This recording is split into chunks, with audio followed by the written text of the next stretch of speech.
Aha, and this time I disabled the stop recording shortcut, so there's no way that can happen. Yeah. Alright. Well done. So when last we left off, the Chosen had resettled near Grubb's tower. And the party had gone back to the ship while Clementine had a conversation with Alexander about what the fuck can she do. To find Ravo? Was that? I think that was after the main game. Yes. I mean, I'm not gonna say what the fuck she was doing. That's her responsibility. I'm sorry, you guys have to talk. Oh no!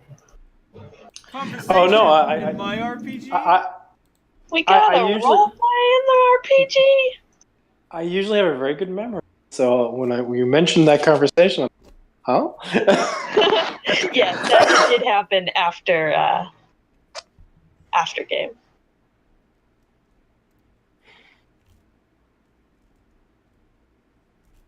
But yeah, you're on the ship.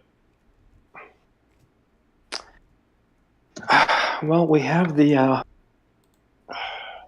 his mask. Yes, Clementine basically took the mask and zipped in lightning elemental form down to where she knew Alexander to be. And had a conversation with him that lasted... I don't really have a guess as to how long that conversation lasted. 20 minutes? 30 minutes? Does that sound right? Galathar also said that he had some ability to track with items, and so we were thinking of putting the two of them together as well. If I remember correctly. Yes. Yes, you do remember correctly. Yes, but Alexander expanded on that, informing Clementine that that spell will only work. That spell's likelihood of succeeding and giving you useful information is directly proportional to how much time passes between his disappearance and your casting it. So if you cast it right now, you know, Galathar would say, and so, Ryvo, the Great Barbarian, came to an unexplained land. The end. But if you cast it several months from now, he'd be able to explain where he went, what he did, who he slayed, etc., etc. Is this like legend lore or something? Yeah, legend lore. But obviously, it only tells you the lore as in that of a legend. Huh.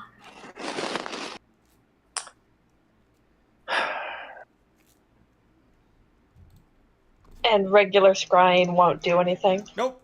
Scrying does not work cross-planar.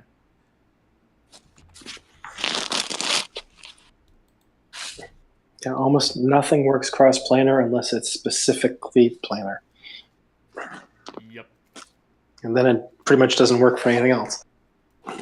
Exactly. Planes, am I right? You're right. Gotta hate them.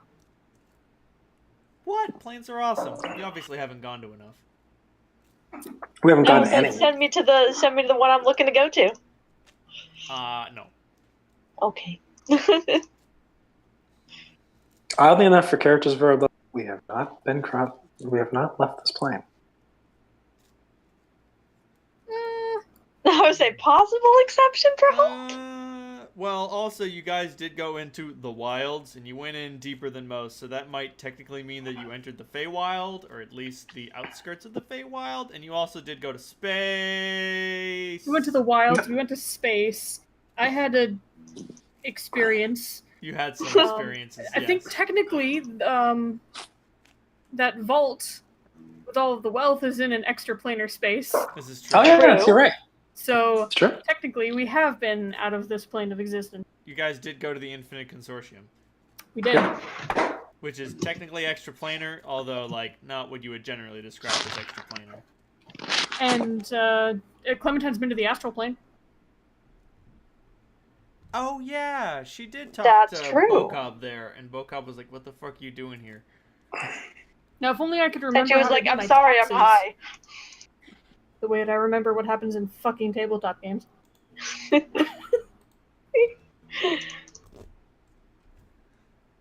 I right? You're When right. you're right.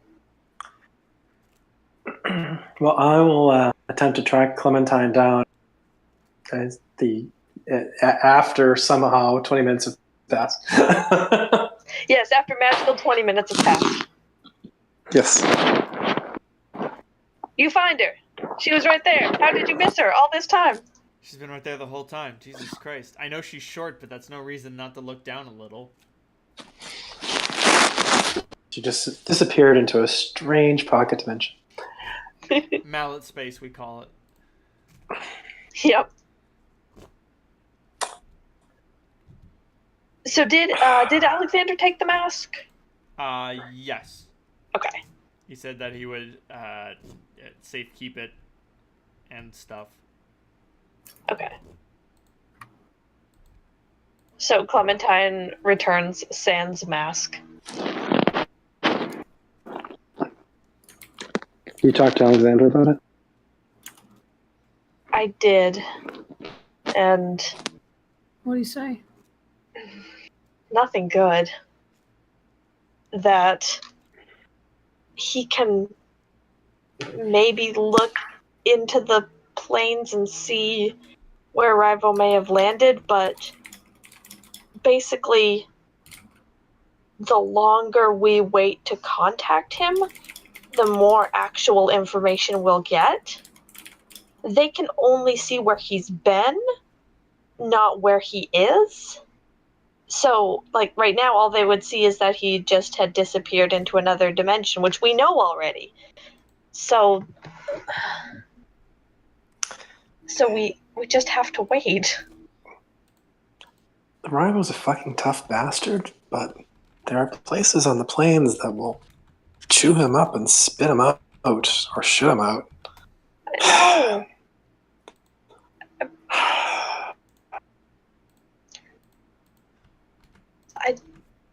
I don't know how to do anything with the planes. I am so out of my depth here, but I know if any one of us can survive being thrown into one of these dimensions, that it's him, but it just feels a lot like giving up. What you guys need to do is find a 9th level cleric. Is Sarush 9th level? He is. That being said, that won't. That was just a suggestion because he can cast plane shift and send you somewhere. But like, yeah, but we need to be specifically plane shift, or you you're must screwed. be very specific, or I will Just toss roll us into a random plane. or I will just roll a D100 and we'll see what happens. Oh boy. Oh boy. How many times a day can Sarush cast that? He could cast it. Well, unfortunately, it costs. Apparently, he can cast it instantaneously. It has no casting time. That being said, he'd be able to cast it three or four times.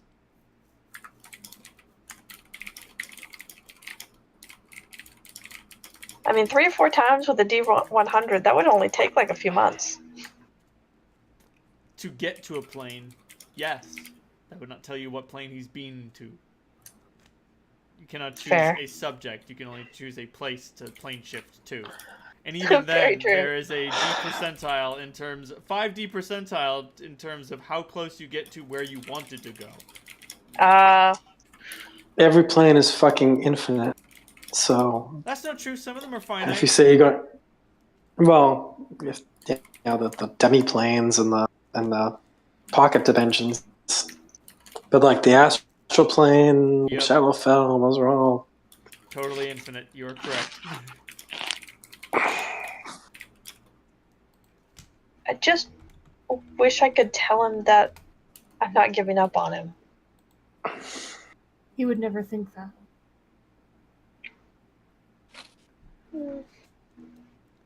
I mean, I would. Mostly because I'm a negative Nancy.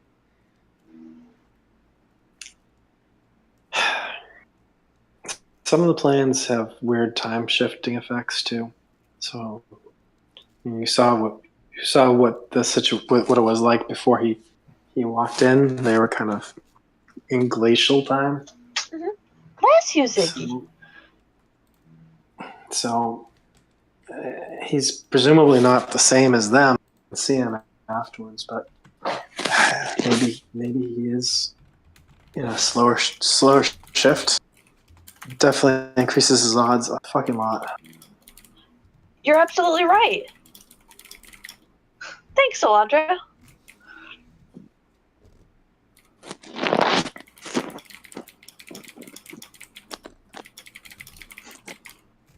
Does Clementine look bright-eyed and insane? She was looking extremely dejected, and now and that brightened her up considerably. So yes, she is looking a little on the manic side at the moment. Solandra does not mention alternative possibility of being in a quick time location and like dying of old age before we reach them. Yeah. Nope. Don't even think that thought. It was too late. That thought was thunk. Oh shit. Yeah, that was like how would Solandra not think that thought? Come on. Yeah. Oh wow. Somebody oh Jesus Christ. Somebody classified all of the planes and all of the canon existing planar date towns. Damn. Jesus. Some people reread Homestuck, some people classify planes. And some people Planescape Tournament a lot and So much. get inspired. Cool. Where's that post? The plane of infinite portals. Oh Jesus. Oh god. No, That sounds awful. It's at the it's at the uppermost layer of the abyss, because obviously the chaotic evil plane has a plane of infinite portals where people can just go anywhere from anywhere. Obviously none of them are labeled. And they switch around constantly.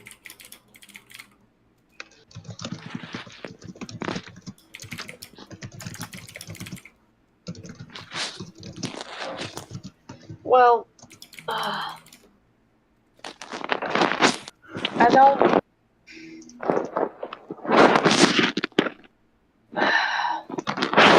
We need to start figuring out what to do now that if it's going to take us a while to find Rivo, then we need to find the other scion of Marduk. And I have a pretty good guess. Well, there's more than one. There's more than two.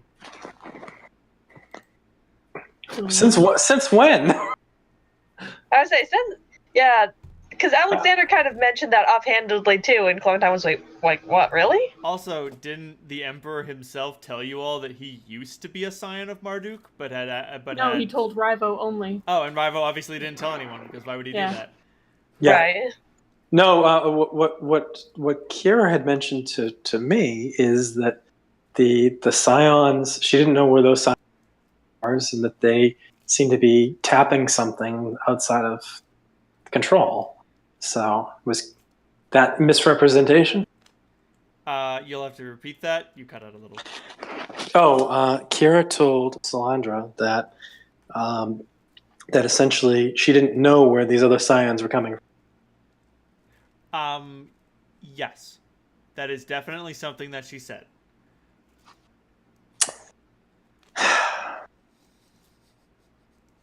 Good old Kira.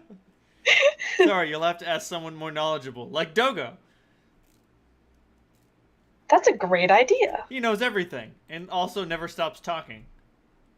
Except for right now. I mean, nobody asked him. No, we've spoken. Have you? Yeah. The gods only answer questions that you ask. Just to be total pain in the asses about it. Besides, do you want them offering unwanted advice all the time?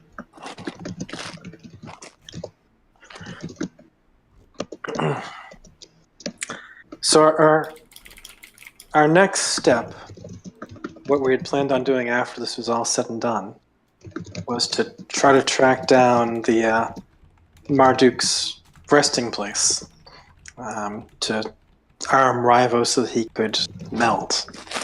I think that's where we're talking about him fighting Drax, or destroying Drax. Well, there's little point to that now, is there? Well, it raises an interesting question. Is we don't really have a connection to Marduk at the moment. Nothing direct. I don't think any of our passengers can talk to each other anymore directly. I wonder if that tomb could give us a line on Rivo. That's a really good idea. It might not be. It's just kind of like a random thought. Hey, Or if not Marduk, or if not Rival, then another scion of Marduk. yeah, I mean, it would seem like a good connection. Hey, Kira, any input on that thought?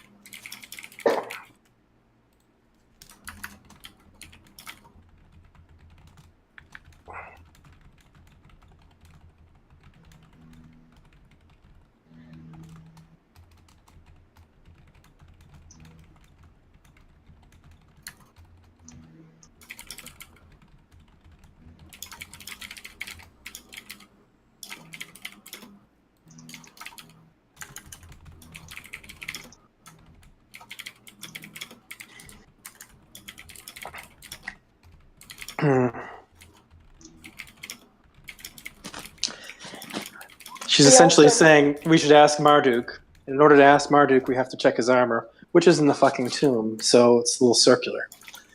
How about your guy? He basically said find someone like Rivo.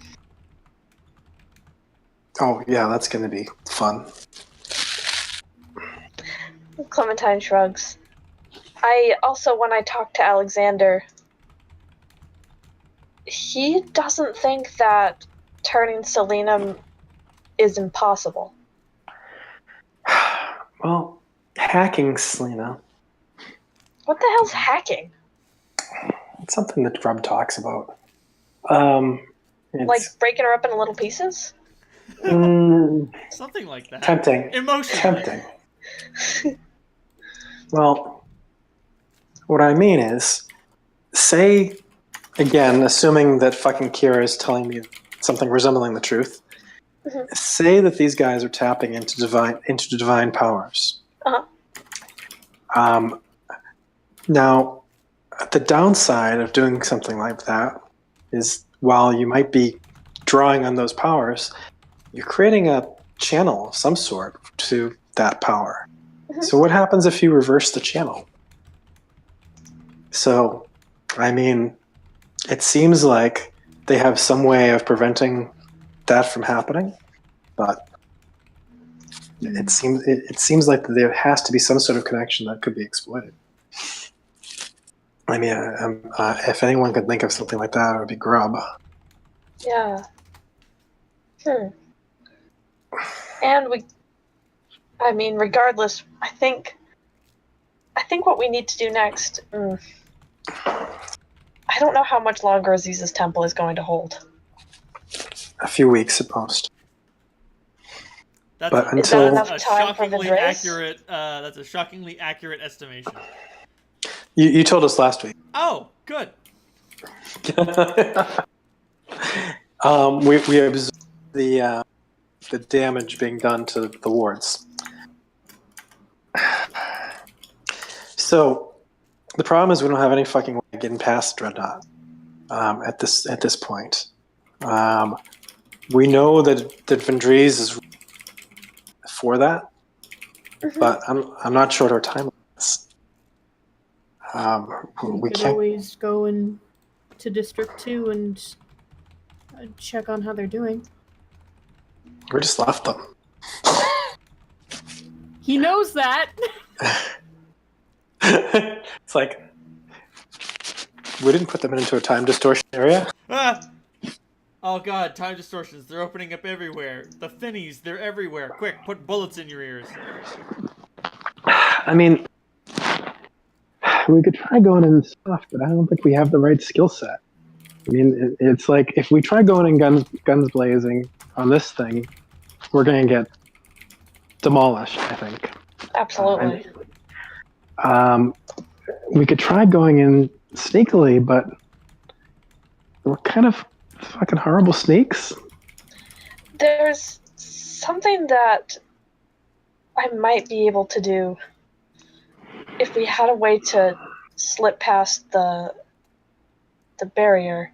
A new spell I have this level is I can basically polymorph a group of people. What's the name of the spell? One moment, I, of course, immediately forgot it. Nice. I'm just thinking And about when the you time. get 8th level spells, there's so much scrolling you have to do. Don't turn us into eels. But just don't turn us into eels. Just say. It's called animal shapes.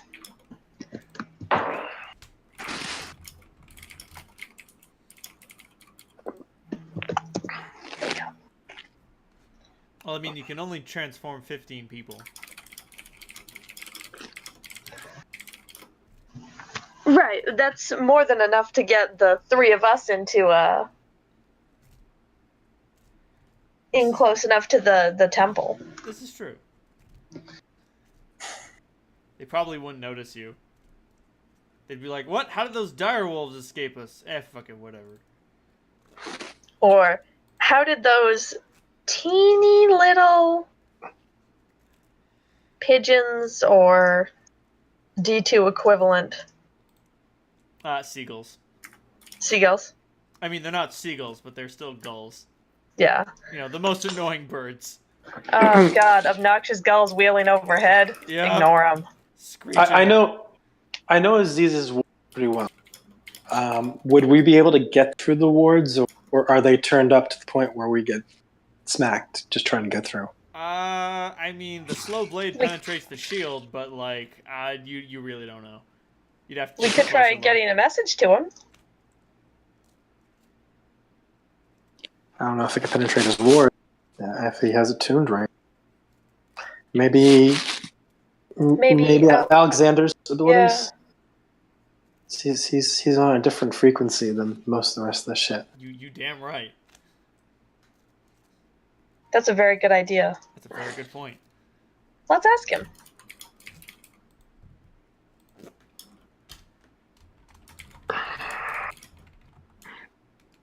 We tracked in Alexander.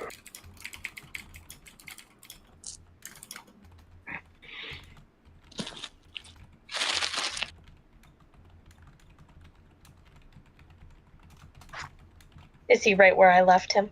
Yes. Excellent.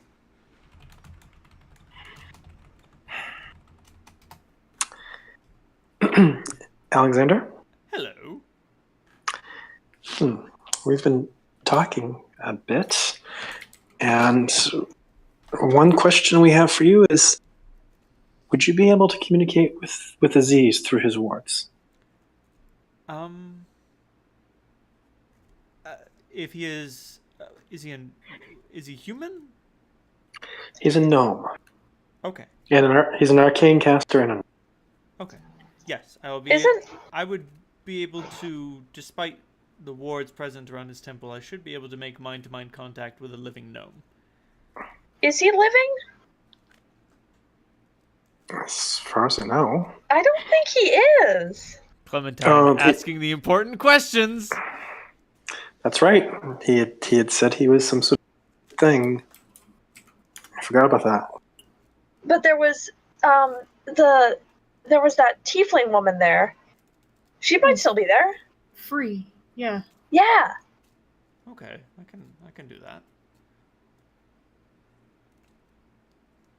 There aren't many tieflings at Aziz's temple, so.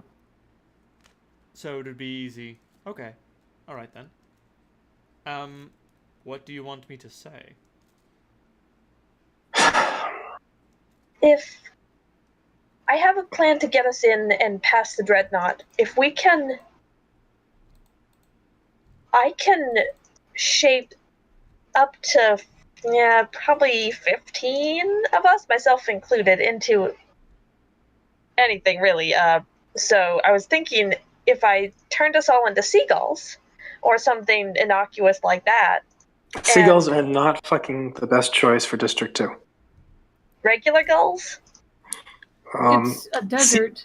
Seabirds. Gulls?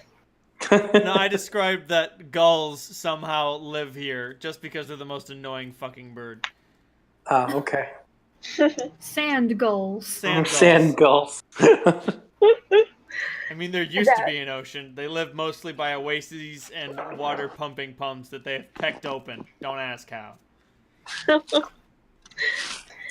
that way, the dreadnought would take no notice of us as we slipped in, grabbed the keys, slipped out.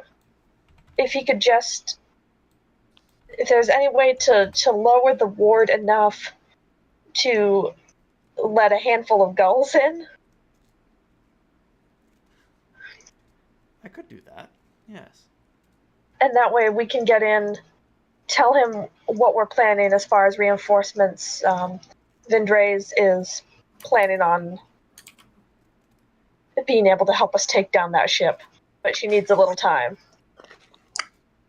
There is one other thing. I don't know how if it would work, but I think that the wards are actually maintained by Bocab herself.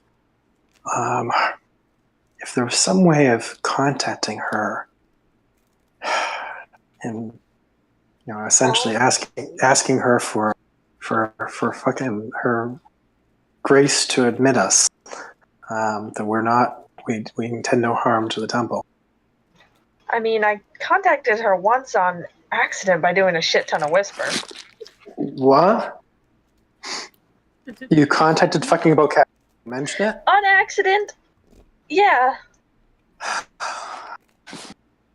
I didn't want to bring it up because we were busy then. You felt I was being judged.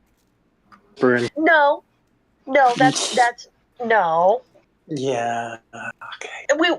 We were occupied. That was when Holt just changed into his new body, and I was gonna bring it up, but then it kind of slipped my mind.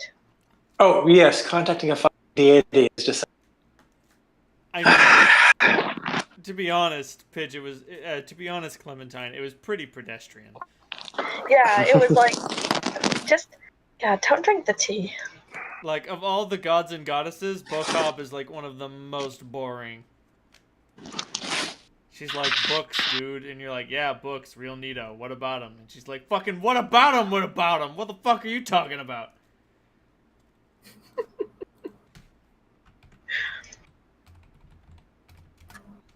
Of course, when I contacted her before, I was in the temple. What do you know? Imagine that would make it Canonically, easier. Bocab is a dude. Fuck that. She's a lady Fuck now. that. She doesn't have to choose either. Fair. Deities always have an option. There's options. So I think we should try and contact Free first, and then if she can't have Aziz lower the wards, then I can try and get in there closer and contact Bocab again. Sarush might help us with that too. Yeah, absolutely.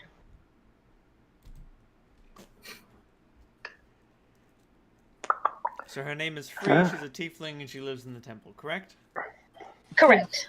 Understood. Pardon me, I need to go to an airlock. Does anyone follow Alexander? No. I'm curious. Okay. I'm also curious. So, Salandra and Clementine follow Alexander as he goes to an airlock. He plucks one of the tentacles off of his tentacle mass, infuses it with some sort of psychic ability, and it goes flying across the sky. What the hell? I have to make skin-to-skin contact. Oh. Uh, How are you going to get through the ward? I have ways. All right. I just Perhaps hope that somebody must- doesn't step on it while it's wandering around. Also, it's really just going after the first female tiefling that it sees. No guarantee that it's the right one. Thumb is trying very hard to remember what color she is, but Red. oh, she's red. First red this may not be female the tiefling. least threatening way. What was that, Solange?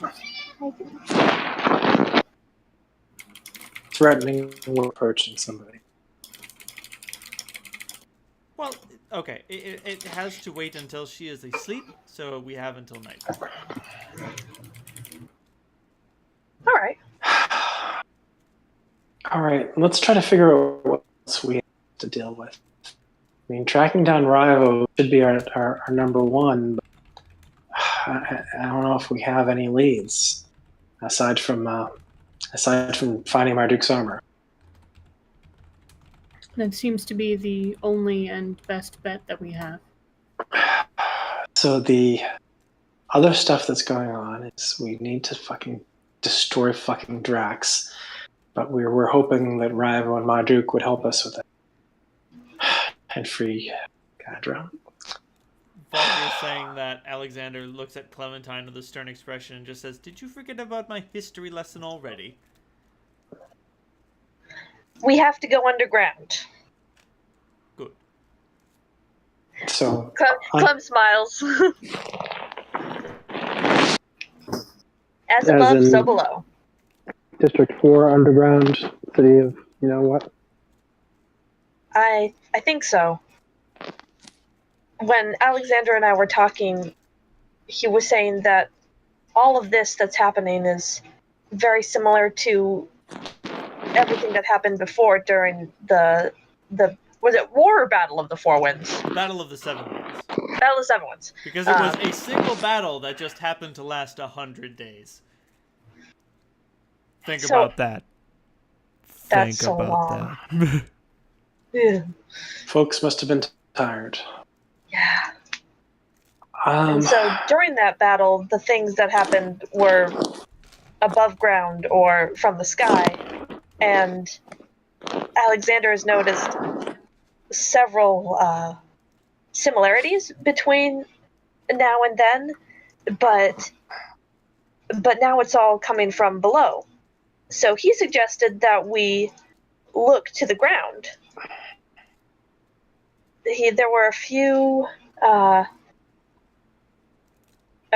possibilities of things that may happen next. Hold on, I've got to scroll past all of our talk about Mad Max. Like, Alexander goes on to recount. Disaster averted, the flight of the dragons, and the bestowment of the keys. And Alexander goes on to, he's like, and we've already experienced the approach of the sinister host, the fall of the tyrant, oh geez, I'm trying to think of some other things. The fall of the tyrant, the rise of the necromancer, etc., etc. We've already dealt with a lot of things. History is almost literally repeating itself. What about the fall of the tower or the fall of the citadel? The Exodus of the Chosen, that was one of them. Which has occurred again.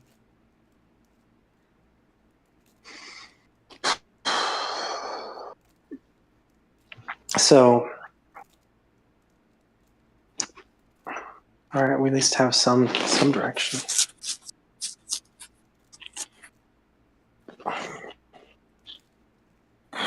There's one other Oh, go ahead. place we haven't talked about much.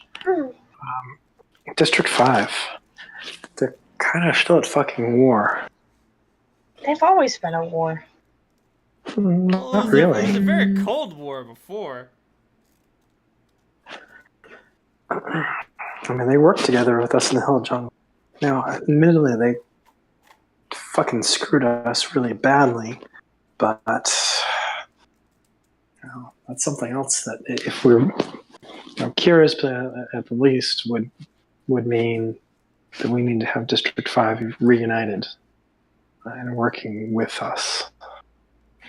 So it's not our next stop, I know, but we can't forget about them. And do you You're remember right. what It's Grub an option said we need to keep about- open. Do you remember what Grub said about what was going on in District 5? Yes. There was a magical tectonic activity, as if from beneath the earth. Oh. We make the connection and mention this to Alexander. I had completely forgotten that. Me too. That's why I reminded you, because you deserve to be reminded. You've earned it.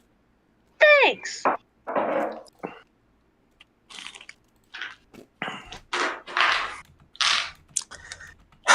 So maybe District 5 isn't long term. Maybe it's shorter term. Fuck.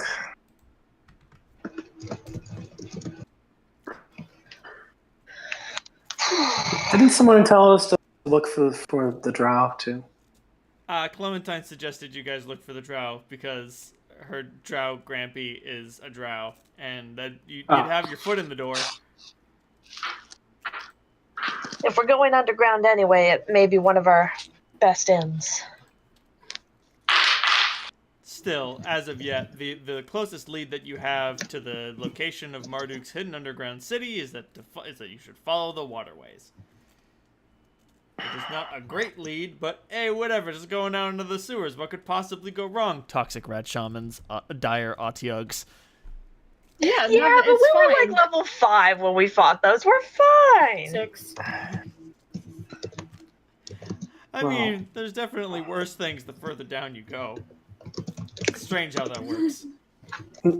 Yeah, I've read about that. That's one thing I do not want to. I mean, definitely not level 15 things, but they're going to be disgusting things down there. What's in the sewers under the sewers, don't ask. So I'm going to guess that the underworld beneath District 4 and the underworld beneath District 5 have some sort of fucking connective tissue between them. So it may not be that those two things are contrary. That means fucking tunnel hacking for days, weeks, God knows how long. I mean, I can do some of it with between me turning into an elemental and the elementals I can summon. But I'm no engineering expert. Actually, Alexander makes a point. At the very least, your going will be quicker. You'll be able to go as the crow flies, or as the mole digs, as it were. Exactly. That being said, remember, if you go underground, we won't be able to support you. You'll only be able to take what you bring with you. And the only That's a good counsel you'll be point. able to keep is your own.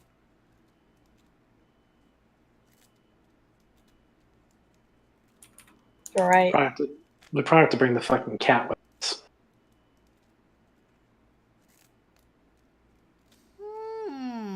Speaking of the fucking cat, Speaking of the fucking cat... did we take him to the infirmary? Oh, he's okay. He had a... No, he had a wand. Yeah. Yeah. Oh, okay. I was worried. Yeah, once he had revealed himself to be himself, he was like, yeah, alright, I'm done fucking around. Playing coy was fun, but now, like, I'm actually in deadly danger, so fuck that shit. Hi, my name is McCavity, I'm the Master Thief of District 4, I'm a cat man, and I have wands in my coat. I totally forgot that he had a wand of cure disease. Oh, he's got a shit ton of wands. I know he's a shit ton of wands. Like, literally 100 wands.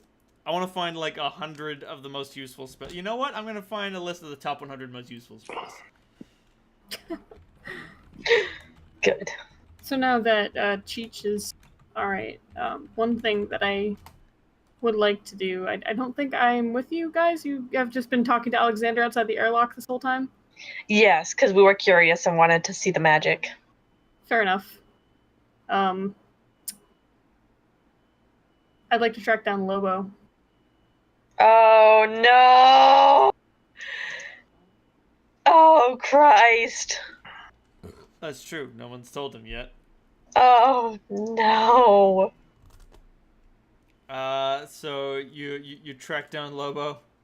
Oh. Is he in the galley or where is he? I need to create a list of locations on the ship. In fairness, if I know Holt, this probably would have been the 20-minute period before we we ran into. That would make sense. I can't see you delaying the conversation, so I would have delayed it because I thought that Alexander and Galather would have a instant fair. solution. So Oh, I wanted to that's hear fair. that first. That's fair. Why bring something to his attention when it's not even necessary? Oh wait. Oh wait, it's always. Oh no. Oh, man, all I'm getting are like the most powerful spells. And I'm like, no. I want spellcasting's greatest hits. Oh. I mean, frankly, one of the full spells is Precipitation, and it's a cantrip. Right. Instantly soiled or instantly clean. What is it? Animated spellbook has a guy wearing a tiny crown, eating heated chicken, and drinking a chilled drink, all thanks to prestidigitation. But yeah, you find Lobo. He is in his office. He's finally sort of gotten control of the equipment, and he's just sort of like checking monitors, and everything is okay. Can I help you, Holt? I need to talk to you if you have a minute. I got a minute. All right. So on the surface, we were able to help the remaining Chosen. Got them off of the mountain in their destroyed city. Once they recover, they'll be able to help us fight Doskius. I look around his office. Is it like a proper office? Does he have a space to sit down? Yes. I told him that he might want to take a seat. He's already sitting. All right. He has apparently ripped the back of his chair off, though. There was a trap. Some kind of malfunction in one of the Chosen labs. Mm-hmm. Rivo triggered it. And Okay. I choose my words very carefully when I say that Rivo is gone. Okay. Not dead, but unreachable by us. Yeah, I got you. Okay. Galather and Alexander are doing everything to track down where in the plains he is. But I wanted to tell you. Holt, you seem to be experiencing a little bit of anxiety about this. What's the matter?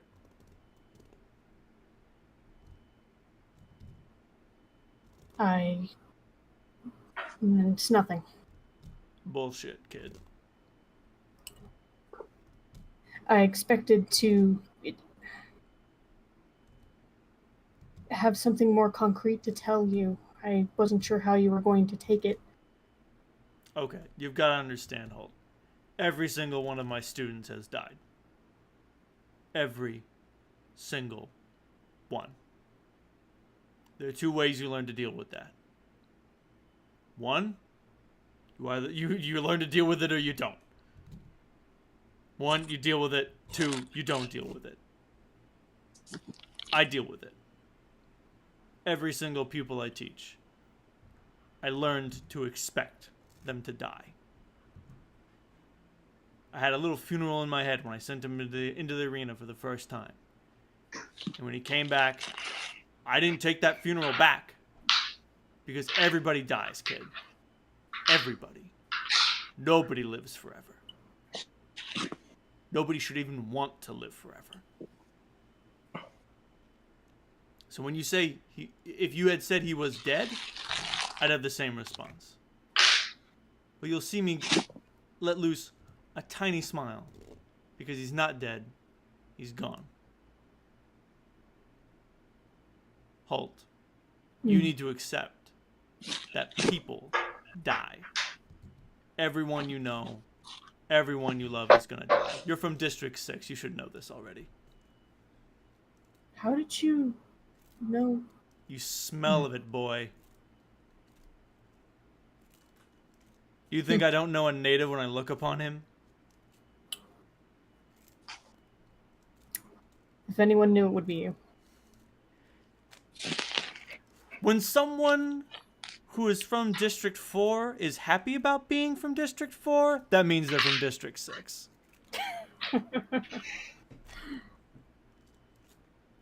So no, I'm not gonna say I'm worked up about it, but I am gonna say that I'm not gonna let it get in the way of my abilities. People die. Alright. And more so than that, we know for a fact that he is not dead.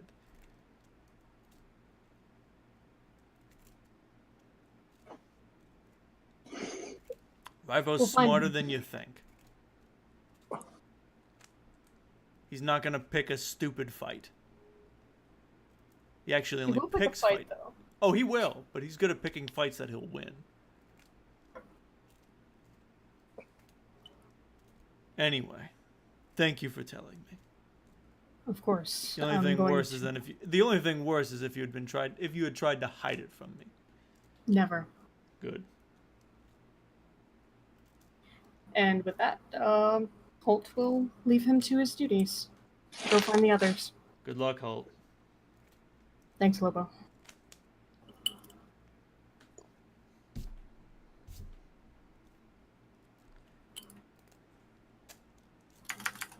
Holt, this is like subliminally this is uncomfortable in a way because you know for a fact that Bowman wept for every man that ever died under his command. Yeah. And this is just very different. Just like, you can't imagine a world where Bowman treated his soldiers like they were already dead. Which is apparently what Lobo does. That's the difference between District 6 and District 3, though. That's the truth of it. Yeah, paladins and gladiators are somewhat different too. Yeah. True facts.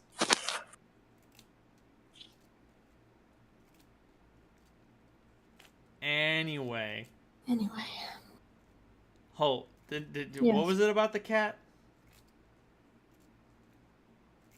What about the cat? You said something.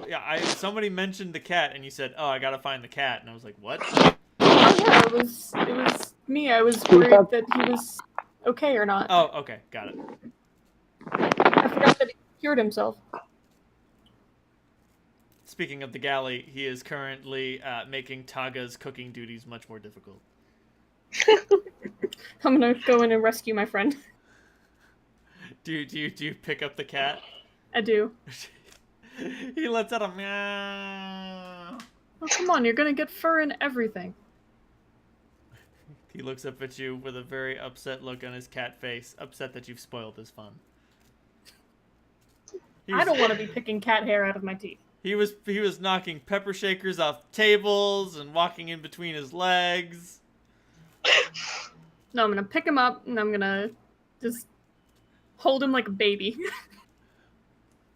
Like he tries desperately to escape but fails miserably.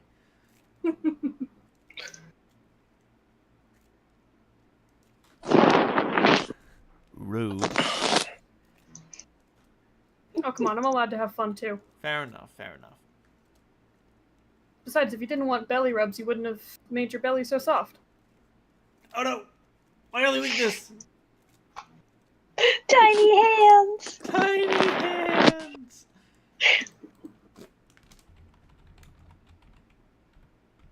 You want to help me find the other two? Certainly. Okay. No, I'll put him back down on the ground. Now, before you get 3 hours of Happy Cat purring softly. Yay! Oh, I've already got one of those. me too. Enjoy that, some of that sweet, sweet ASMR. I will. I will bookmark that. Anyway, you come to the others as they are. What was the last thing you guys mentioned? We were talking to Alexander about. Going underground. Right, Yeah. Alexander just says, "Well, you'll be able to travel as the crow flies, or as the mole burrows, as it were." And then he was telling us that we'd be on our own. Right, and he was just like, "You'll be on your own, unfortunately." And I think I did mention we'll have a fucking cat with us. Right. Was I think the actual last thing, and that juxtaposed into a whole search for a cavity. At which point, Salandra, as you say, we'd bring the cat with us. You feel something nuzzling up against your boot. I'll actually give him a rub behind the ears and say, I know you're a fucking dude. Everybody does. He closes his left eye and blinks his right eye. At which point, Alexander activates some sort of magical ability. He's like, "Oh yes, one of the what is the name of the Catman race? Dwavi? Tabaxi? It's not a tabaxi. I'm a cat man. Scooby-Doo-Ba-Da-Ba-Ba-Da-Ba. 2 kinds of people. There are 2 kinds of people in this world. Those who can now extrapolate from incomplete data. Hey. You know what? I'm just calling them the Dwavi for who cares? Just cause. At which point Alexander says, "Oh, a Dwavi." And the cat looks up at him and speaks in perfect common. "How do you know that?" And Alexander kneels down, pops a sweet Slav squat, extends a 3-fingered gloved hand to the cat and says, "I know lots of things."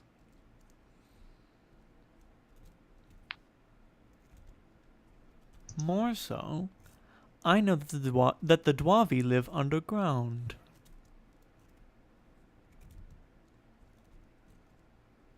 And McCavity looks at all of you nervously as it's saying, like, "Well, did I miss something? Did I miss something?"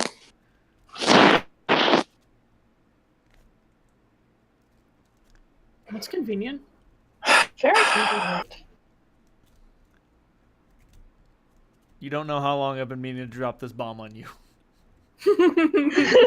Every time Knowing you guys you- talk about going to the hidden city, McCavity is conveniently out of earshot. But you just happen to bring the 2 correct characters together, because if anyone knows about the Underdark, it's Alexander. And as the Dwavi are denizens of the Underdark, he would know about them. Along with Darrow, Drow, Ropers, other Mind Flayers, Beholders, Aboleths, and Driders. That's the last one. I don't like any of those. Yeah, it sucks down there. Oh, and dragons, apparently. That I'm interested in. Well, it occurs to me that our crew is missing one thing out of all the freaking strange categories of creation. It's a dragon. I mean, we've got Hold. He's pretty close. Yeah, I'm pretty close. You just need wings. I can breathe ice. He's the one. He covers our character. I'm the token dragon, yes. No, you're a token fiend. Oh. Sorry.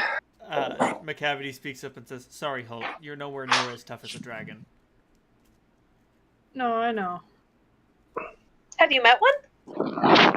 Yes, unfortunately. Really? When? A master thief. I wonder how he might have encountered a dragon.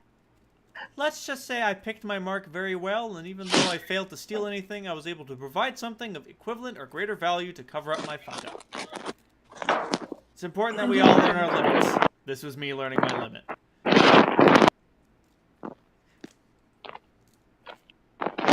So, should I... What do you want me to call you when we're in the company of people that know who you are? You can call me, in the company of people who know what I am, McCavity. Okay. But among unknown ears, Cheech will do. Okay. So, to answer the question that you're looking at me, we have to go underground. We're looking for Marduk's hidden city. That'll be easy, I live there. Oh shit, really? Do you see? Do you see how long I've been waiting to drop this on you? Well, isn't that convenient? It's not even a matter of convenience. That's just where he lives. That's just... Well then. Lovely. I look at Alexander, think hard at him.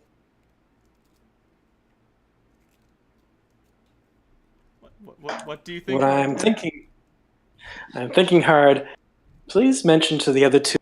Shouldn't mention too much to the thief about the objects of power that we have been gathering and the great treasure we wish to uncover. At which point he responds, well, he's been nothing but helpful. And I can sense that his greed is more built out of pride than anything. At which point McCavity looks up and says, what?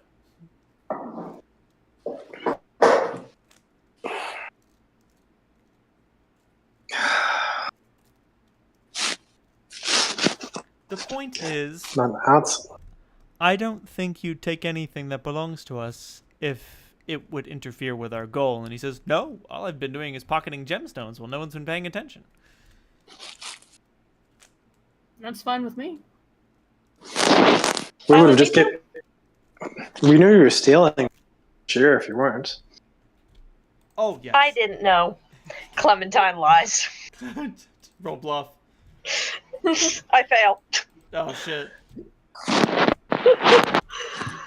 He appreciates the attempt. Oh, well, I got a 22.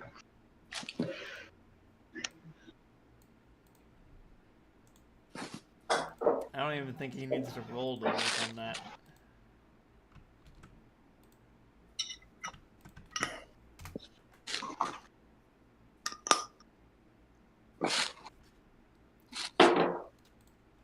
Anyway. Wait, I need to do a thing. Oh no. Oh no, what's the thing? It's my best chance. It's my only chance. Oh god. Once a day, Dogo let tell anyone will believe. Lying. What the fuck? Does this cat purely exist to determine whether people are lying or not? Yes. Yeah. Funny. And it's incredibly relevant to the plot at several moments. I mean, there's nothing like catching someone in a lie. Yeah, there's a really wonderful moment where this girl who's basically been manipulated into doing these terrible things is like, you know, I'm a terrible person. There's no redeeming thing about myself, and the cat just looks at her and goes, lying? I love lying cat, yeah. Me too. That's interesting. You can even tell when you're lying to yourself. Yeah. Anyway, read Saga. Got it. Yes. Yes. It's so good. But yes, McCavity adds, if you don't want to get lost in the labyrinth of the sewers, I could easily lead you there. That would be very helpful.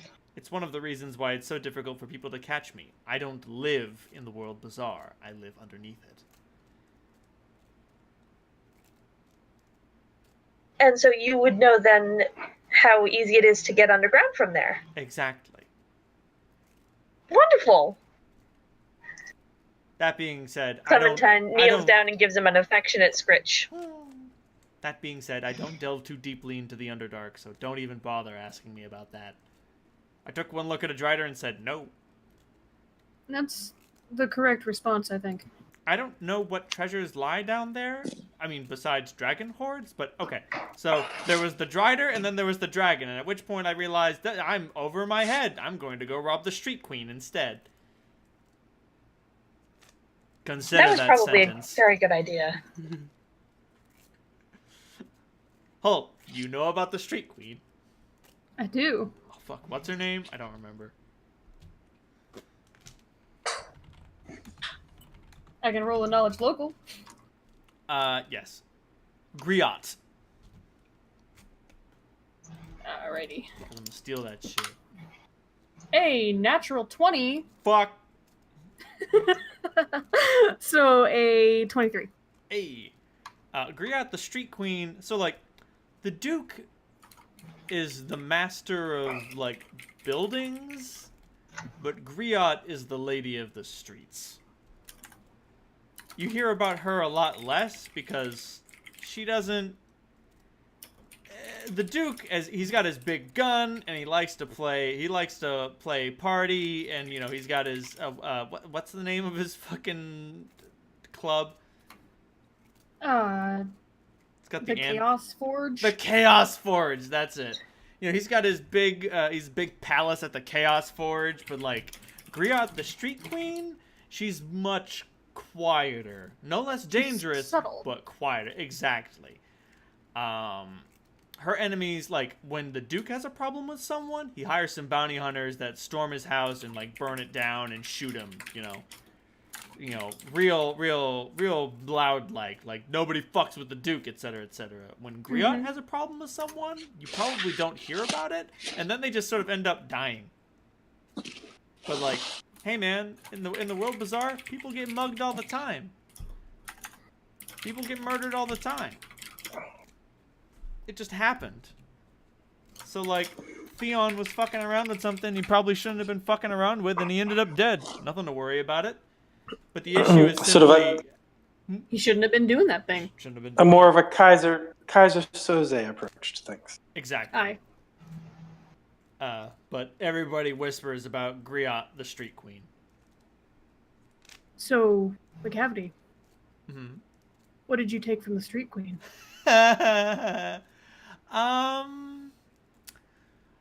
Oh, jeez. Her virtue? No, gracious, no. That shrew of a woman, I wouldn't dare. Well, let me see. I stole, an enchanted cleaver. No doubt she's since replaced it, but still, it was the principle of the thing. Of course. I stole some perfume from her. And I stole a coded missive, sending out a hit on someone, replacing it with a different coded missive that didn't mean the same. Interesting. I imagine the assassin was very curious why he got an order to deliver flowers to someone, but orders are orders.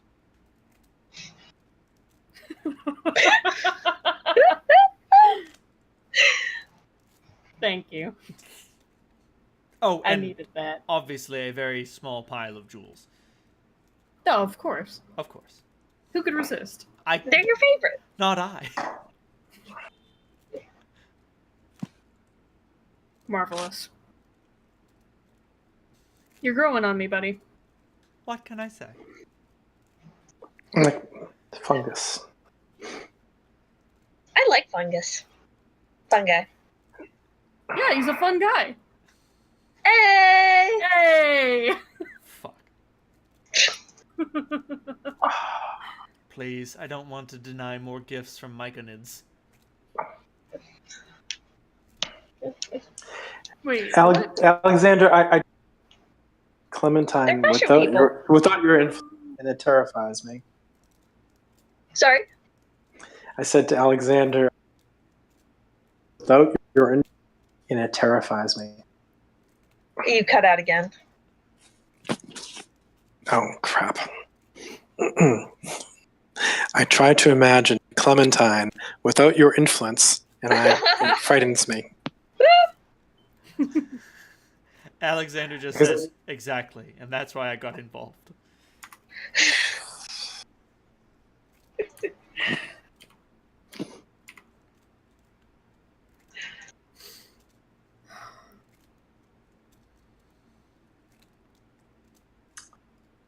And Cavity speaks up, but yes, anytime you go down, take me along. I'll introduce you to the family. I would love to meet them.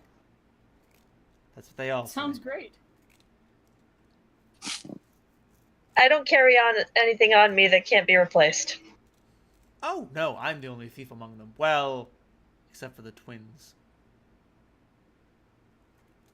One day they will succeed me, and it will be terrifying. They're simply things that twins can do that we cannot.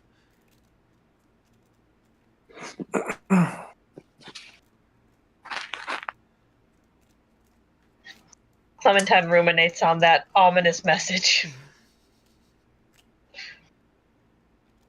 Anyway, So I'm going Solandra, to go beseech Dragonfly for belly rubs. good luck. He says Have as he fun. wanders off.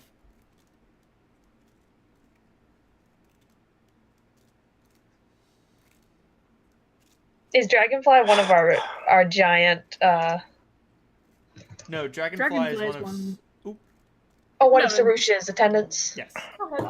I'll just shut up and drink my whiskey for a little bit. No, I didn't want to interrupt you. I wanted you to say it. I wanted you to feel really proud, because the only reason I remember is because I have the sticky open. Yeah. I feel proud. I feel appropriately proud. You should. oh, I should go look into information. There's not much we can do until then. How much time do we have until nightfall? Let me get a D8. First, let me take a selfie. 3 hours. 3 hours. Okay.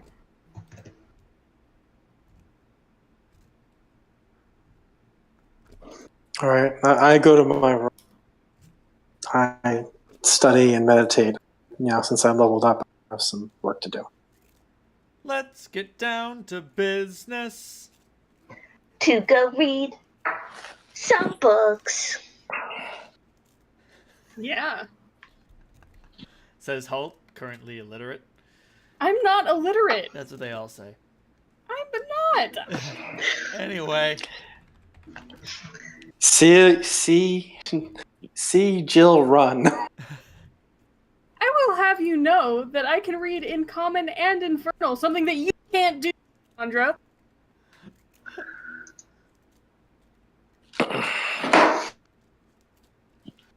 Yeah, that's right. Haven't had an interest. I suppose I'll take a couple of days at some point and pick it up. My name's Solandra. I can learn a language in a couple of days. That's what you sound like. Anyway, what are the other two of you do? I don't feel like being alone in my quarters. That sounds like the worst thing. So I'm gonna go help Taga in the kitchen. Sounds good. He eagerly accepts your assistance, considering how far Cheech put him back. Yeah. He's just like, I swear, that cat knows more than he lets on. I mean, you wouldn't be wrong.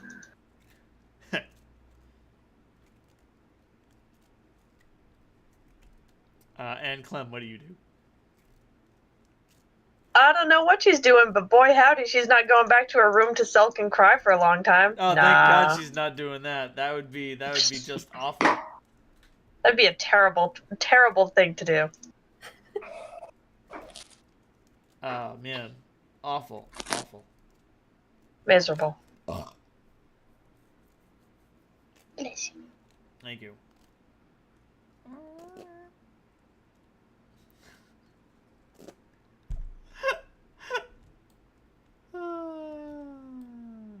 All right.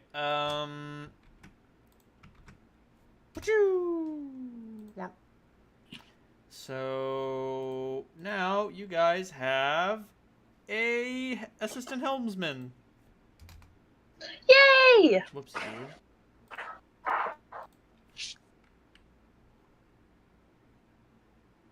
And you have a janitor. De facto. Hey! So how is Gunnar being an assistant help? Can't see. He's not. Rurek is. Oh, okay.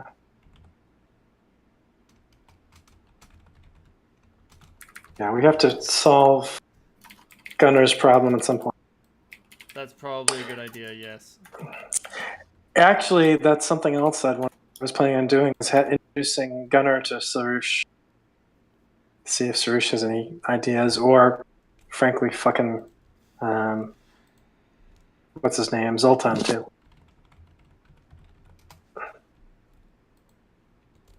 Yeah, I'm a little bit apprehensive about what Zoltan told me. About him being able to cut the bomb out of my neck. Oh, yeah. I was like, you could probably just get it done tonight, but it's like, nah, I'm just gonna hang out with my buddy tonight. I didn't think that there would be enough time.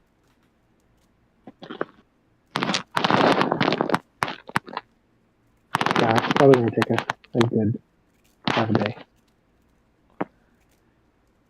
Dave, I often wonder what is happening to your microphone. Consumed by his luscious beard. No, not even that. It sounded like you were, like, running clacker balls over it. Damn it. We know your secret. You love clacker balls. You can't hide it from us. Hold on.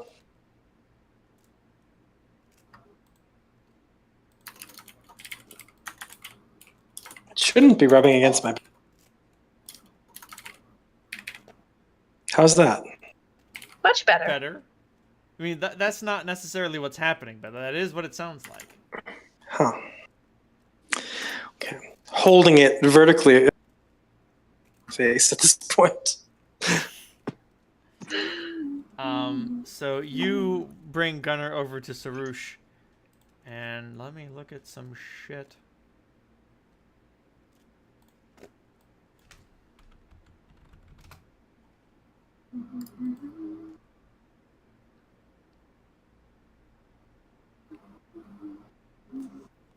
Wow.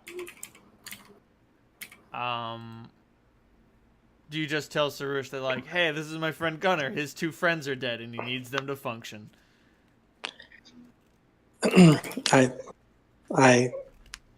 Sarush, this is Gunnar. Gunnar has suffered a great loss. I was wondering if you knew anything that could help him. He has lost his sight, and the companions granted them their senses.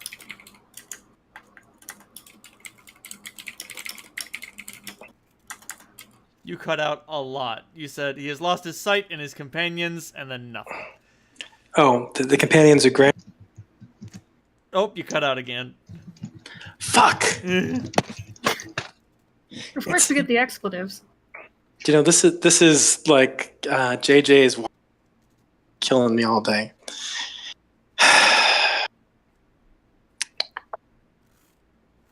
All right, I'm gonna switch over to my and see if I get better connectivity there.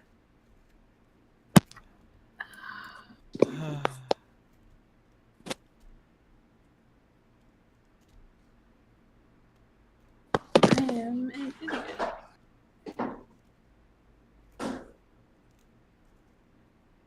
Lying. No, correct. Lying. What's up? Nah, it's a commission thing. Ah, I read it wrong. I read it damn. too quickly, and I have to redraw the whole thing. Fuck. Oh no.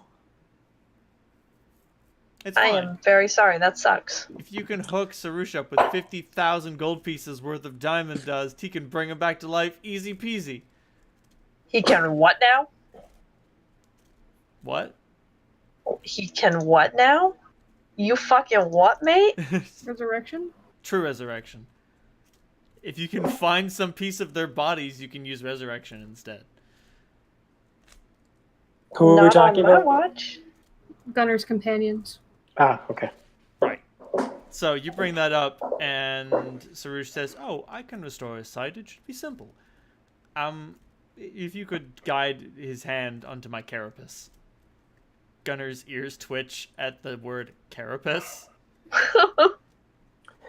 I take Gunner's. Can you guys hear me now? Yes. I can't. Yes. Okay. All right. So the cell phone connectivity must have been bad. Okay. Oh no, my take his bars! hand. I take his hand and I place it on the carapace. And Sarush glows for a minute and says, Oh. No. I'm sorry, Gunner. You were born without your sight. I cannot restore it. to which Zoltan from across the room says simply, I could fix that.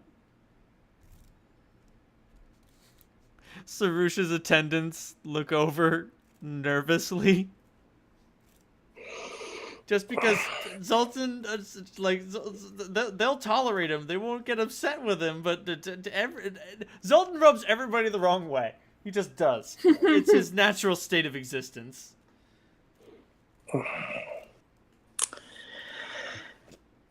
And how would you do that? I'll replace his eyes. How the fuck would you do that? With what? Well, you'd have to give me some replacement eyes, of course. We could do that. Of course, also the surgery would be very invasive. Sarusha would require your assistance, and Sarusha says, I don't think sacrificing someone else's sight is necessary for Gunner to regain his. And Gunner is like, Gunner is feeling some very powerful moral relativism right now and says, oh yes, I guess that would be too much. I mean, if we took the eyes from a person who we had to kill anyway. We may not need to take living eyes in any case. I think that there are probably fucking things I could buy somewhere. I don't know. Would you feel like, would it be too disgusting if we put Doskius's eyes in you? Would that be too much? Gunner's like, I'd prefer not to. He killed my father, you know. Oh, yeah. That being said, Sarush says, do you have any remains of your departed? And Gunner shrugs, and he's just like, no, I don't know if there's anything left. They died in a series of explosions. I don't even know where. I don't even know accurately where they perished. There could be nothing but ash. Then Sarush says, well then. Sarush goes on. If you can provide me with a sufficient amount of diamond and some additional clerics, we could quite possibly create a holy circle in order to bring these two beings back from the brink. But we're talking over 100,000 gold pieces worth of diamond dust. And at least 3 other clerics that are as powerful as me, or at least nearly as powerful. We haven't encountered any clerics even remotely as powerful as you in our travels. That's not true. No? No! It's not true. Holt is intimately familiar with a cleric as powerful as Sarush. Oh, I fucking... know someone, but you really wouldn't the like it. Medusa. Oh, you wouldn't like her at all! As Sarush goes on, well, any divine spellcaster would do. A paladin, for instance. A shaman, perhaps. A druid? Yes, definitely. Although We happen to convincingly- have one. That's true. You do have a 15th level druid on hand. Who's very... Sarush was going to rebut by saying, oh, it'd be very difficult to find a druid who'd be willing to be okay with resurrection, and I don't think Clementine has those reservations. You don't? I could ask her. don't know. Bitch, I don't know. Mm-hmm.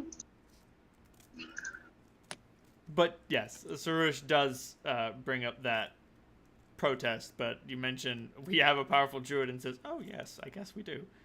Well, next time we talk to our insect friends, they seem to think that diamond dust is as common as sand. Salandra, it comes to you. Alternatively, we could purchase some from the Infinite Consortium. Yes. Obviously, that would come with a markup, but Yeah, I was already considering that, but that's the reason why I said the clerics were more of a barrier than the diamond dust. absolutely. So, but what we could purchase from the Infinite Consortium are eyes. That's very true. We have a clone guy for that. Huh. Yep. I hadn't thought of that. Yeah, that's what I was talking about from somewhere. I didn't want to say. So Solandra's not mentioning the Infinite Consortium in, mixed company when she can avoid it at this point. Right. That's a good idea. I think that everyone here knows. Sarush does. Gunnar doesn't. Right. Oh. And Wolfman so far, does. as far as Solandra knows, none of the chosen know about the Infinite Consortium. Vendrace And does. She does not. She doesn't? Did you say No. if you didn't tell her? I'm fairly certain that I told her. Yeah. No. Okay. Oh, If privately. she didn't know before. I know that much. Actually, I'm gonna toss it out there. When you brought it up to her, she did mention knowing them, but only tangentially. Something that her father used to know about.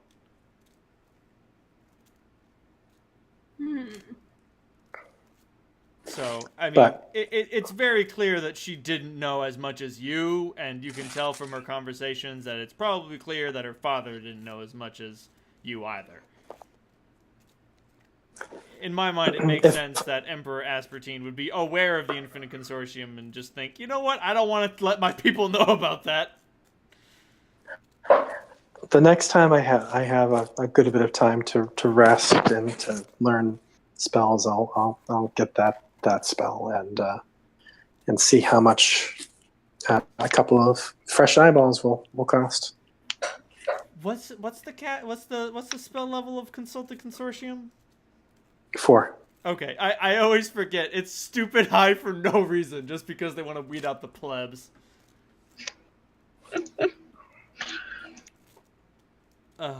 Anyway. Well, Solandra still thinks of herself as being a pleb when it comes to magic. So I mean, the super plebs. You don't want some sort of wizard college graduate contacting the consortium and asking for, like, fucking moon dust or whatever. Fucking go home and be a family man, kid.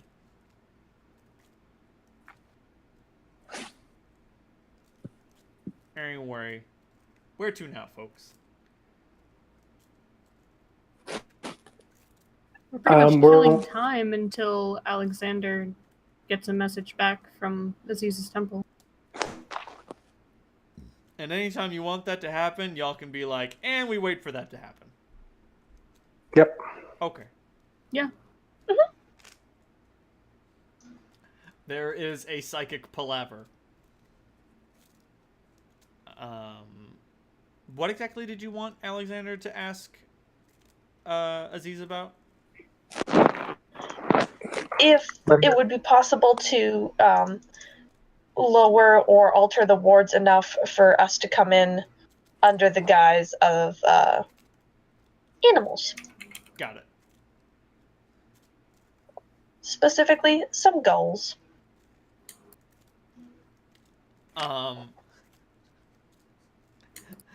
Clementine, there is a bang on your door.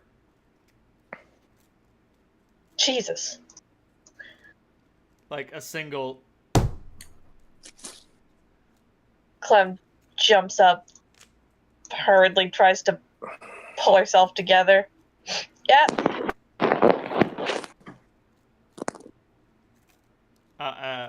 Do you open the door? Yep. You open the God, door, she's a mess. and there is an Alexander in a trance. Thankfully, it appears he cannot see you. And he is, like... He's staring straight ahead, and occasionally his head sort of lolls around a little bit. And he is, like, trying to fumble with the door controls, and he's having a very rough time of it. Clementine leads him in to sit. Oh, thank you. This is so much easier. Sorry, I'm not quite here right now. That's okay. So, Aziz informs me that, yes, he will be able to let you in through the wards, but you must be it must be at a specific time on a specific day. All right. How far are we from the temple? By what means of travel? We need to be out of range of the dreadnought in Grub's ship. Okay.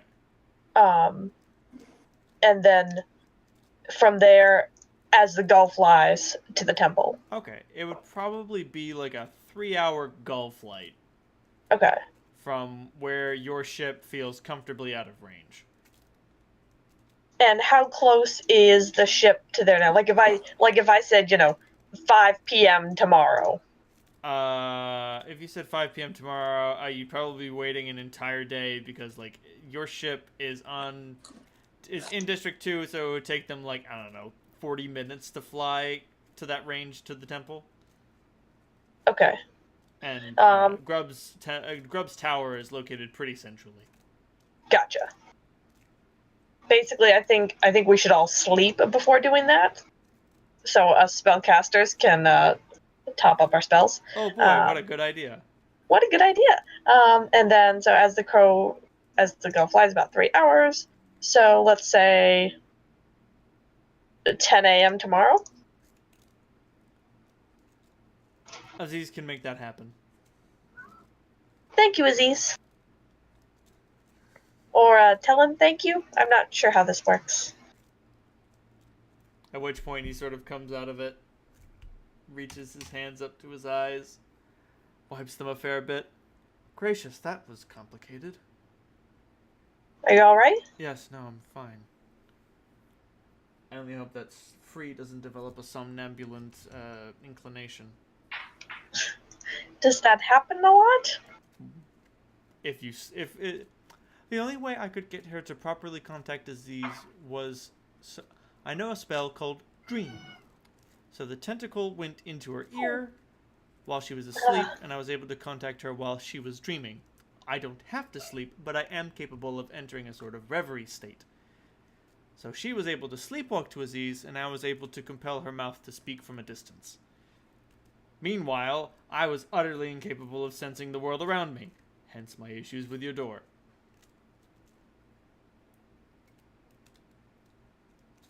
Well, thank you for getting in contact with them. Do all of them seem to be doing alright? Oh, they're fine physically, but morale is low. They're not running out of food, but obviously it has to be rationed properly. They do have enough water. Right. And the only distraction they have is their studies, which seem utterly meaningless in the face of absolute annihilation. Of course. Of course. But they should be feeling better this time tomorrow. So long as the news you bring is good. I imagine it will be. Well, actually, if you could take the keys back out with you, they would have no need to attack it. Exactly.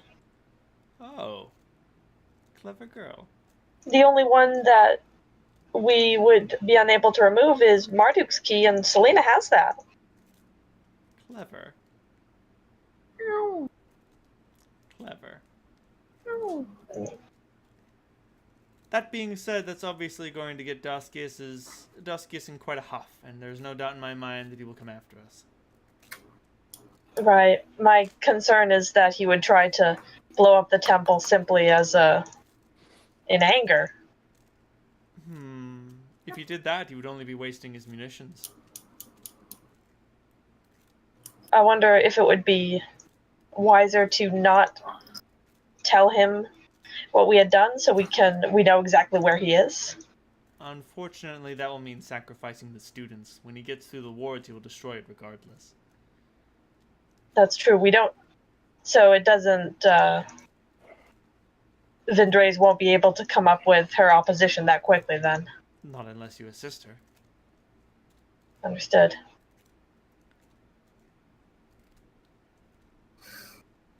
We should speak to the, or I should speak to the students and to Aziz tomorrow and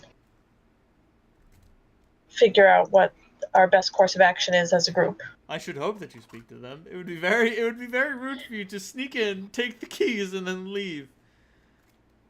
I certainly wouldn't want to do that. I mean, moose ears. It's an option. You could totally just do that. It's an option. You could, but like, why? And sacrifice all those students while Daskius wastes another, 4 weeks trying to undo these wards. He blows them all up, picks through the wreckage, and finds nothing but student corpses. And we are, and Bacab forever curses us. She'd probably be pretty upset. That being said, Gemma is like, yeah, sounds good. Yeah. They died for the greater good. And that is why Gemma is evil. He will save the world, even if that means choking the shit out of it.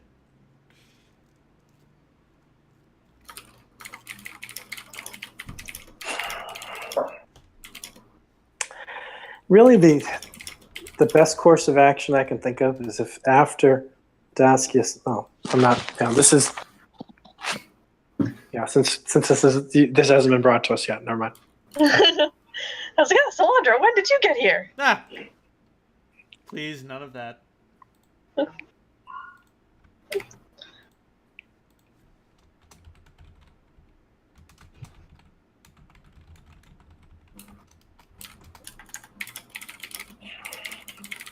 Whoops.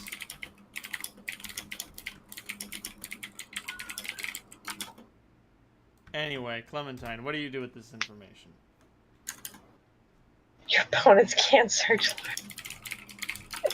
Dude, it's one of the meanest enchantments in the entire game.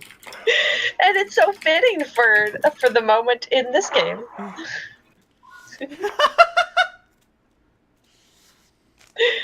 Oh god, if an opponent would begin an extra turn, that player skips that turn instead.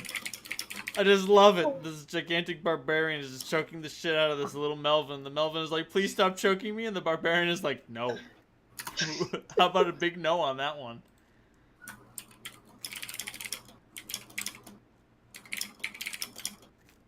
We should, I should bring this up to Solandra and to Holt. Do you know where they are?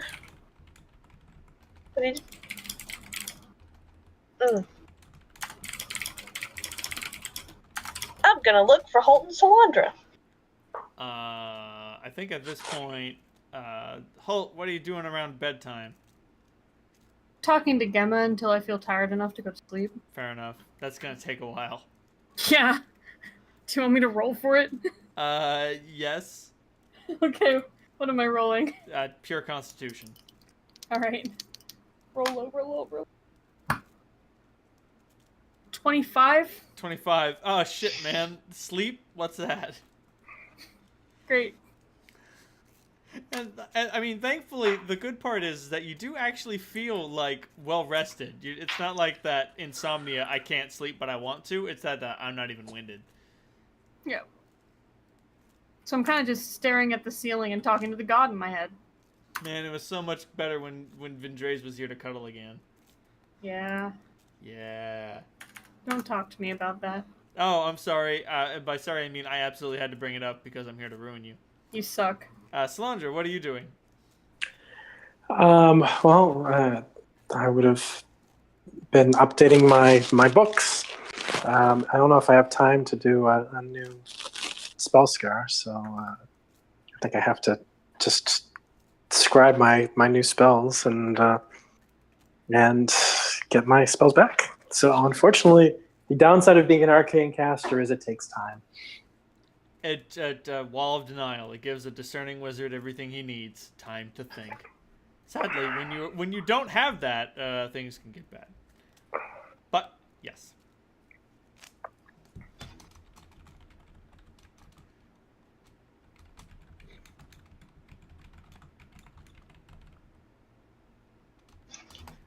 So Clementine, it is clear that Halt and Solandra are in their rooms respectively. Excellent. I'm gonna knock on Holt's door first. Halt, there's a knock at the door. It's a little knock. Knock, knock. I go to the door. God bless you. Thank you. Oh, Clementine. Clementine waves. Alexander made contact with the temple. Excellent. I thought we should all talk as a group on what we're planning to do tomorrow. Yeah, that sounds great. Yeah. He seems a little distracted, but he'll follow you out. Okay. And then a little knock on Solandra's door. Knock, knock. Fuck. Oh, yeah. It's open. Click, click. You hear the door actually unlock. You see Clementine and Holt. Hey, Hey, Solandra. just 1 second. She's, you see that she's trying to finish some really painstakingly detailed symbol in her book. And, okay, got it. Yeah? Did you hear from Alexander? We did. He made contact with the temple. Holy fuck. What did they say? That Aziz can drop the wards for us at a specific time.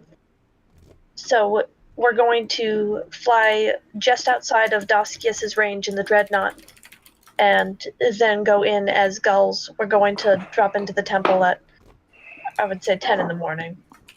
That's when he's going to drop the ward.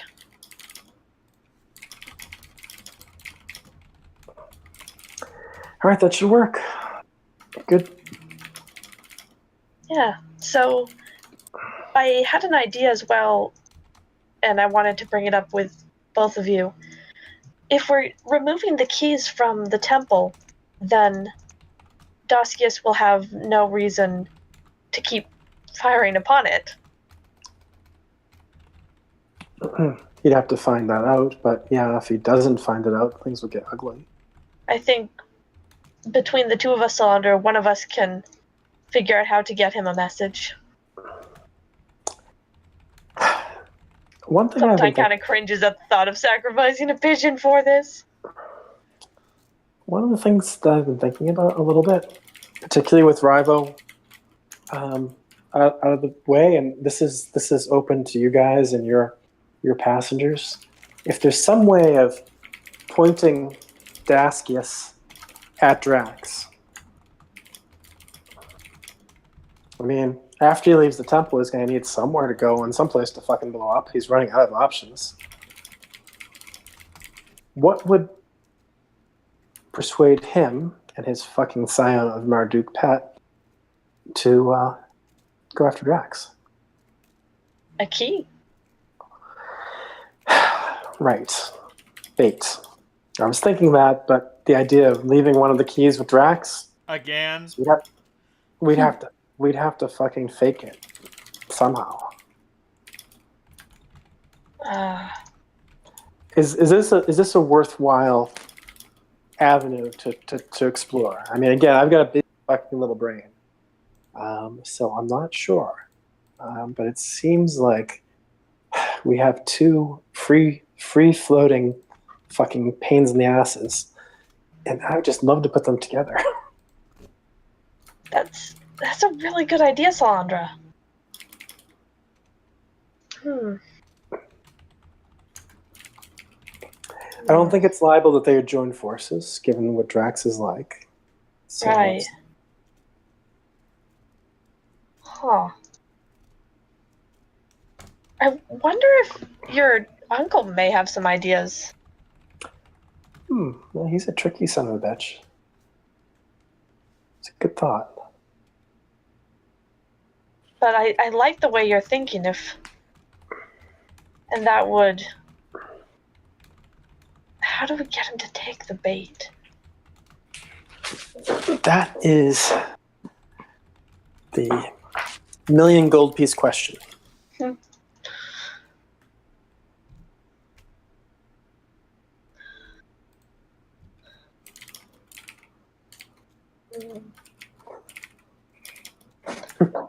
I mean, we could probably buy a fake key from the consortium for a million gold pieces. Oh my god! For 1 million gold pieces, they would recreate the head of Vecna.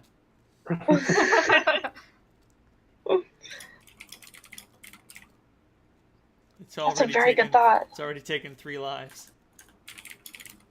Oh, I should find the eyes.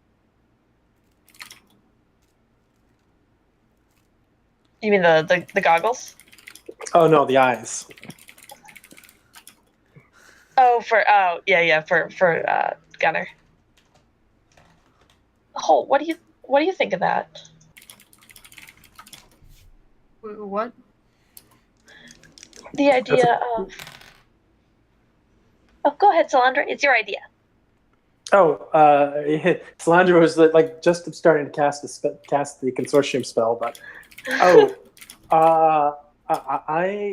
was wondering if maybe we could like take Daskius and kind of point him in Drax's direction, since he has a pet scion of Marduk. Using Possibly. Daskius. Yeah. Why? If we can, because we're down one scion of Marduk at the moment, and we do what need does Daskius have to do? We just need her. We don't need Daskius. How do we separate her from him? I kill Right. him. That means you have to get onto the dreadnought, and we haven't really gotten to that point yet. I'm sorry, Holt. Solandra's right. I know you can take down Daskius, and I know you can't take down a dreadnought. You have so little faith in me, Clementine. I'm hurt, truly. Gemma tells you clearly in your mind you cannot take down a dreadnought. Holt's not gonna betray that. It's true. He wouldn't expect you to tell anyone. He's just telling you straight up. Like, if you have any misgivings about your abilities, he's like, Don't do that. That kills you. Rival and I really fucked up Daskius the last time we fought him, and we weren't as strong as we are now. So, definitely, perfect is more of a problem for us than he is. I'm not afraid of either of them. Maybe, perhaps not, but we should be cautious. And, Cautious, yes. I mean, one thing at a time. We can't do anything until we have the keys in our possession. I can't think of a single thing that would motivate Daskius to go and fight Drax. A fake key. Oh, Or some- I missed that. Or some indication that the keys are with Daskius. That's what we were discussing before. So we're going to bring in Galathar and see if he has some ideas on how to set up this. Yeah, I mean, one possibility that occurs to me is that they state that the wreckage of a airship is found in the graveyard. That's not a bad idea.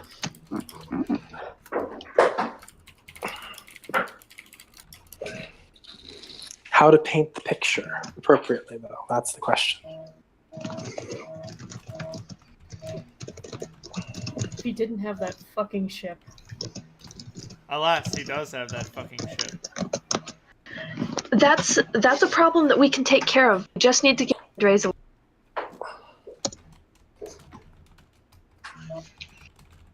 I just don't know how much time she'll need.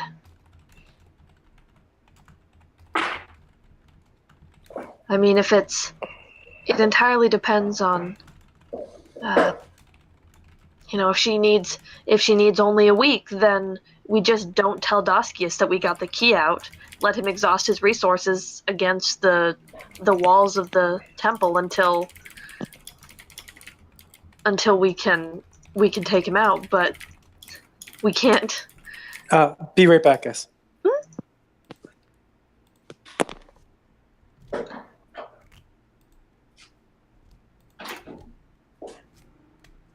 I love when my players ask the right question. Oh, you're here. Right? Oh, you're downstairs. Voice seems to be coming from everywhere.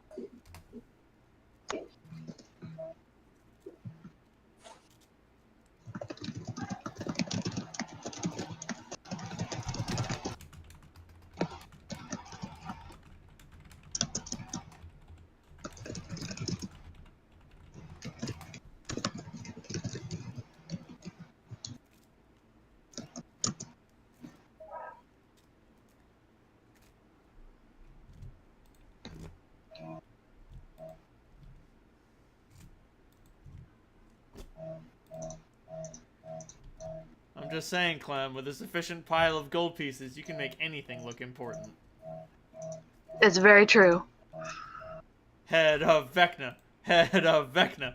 No. No, not the head of Vecna. Put it Not that on. many. We have a lot of gold left. We don't have that much gold left. Exactly. And Also- who knows what we'll need to contact them for the rest of our journey. This is true. Also, Daskius is even he's not stupid enough to put that thing on. Damn. BRB. We could hold him down. I mean, if you're gonna just While we're there, just cut his throat. I mean, if you're just gonna decapitate him, then why put the head of Vecna on him? It doesn't do anything. It's a power move, Reynolds! Oh my god. Wild card! Holt says, cutting the brakes and jumping out of the back of the ship. Yeah. Feather falling to safety. Yeah, I'll be fine.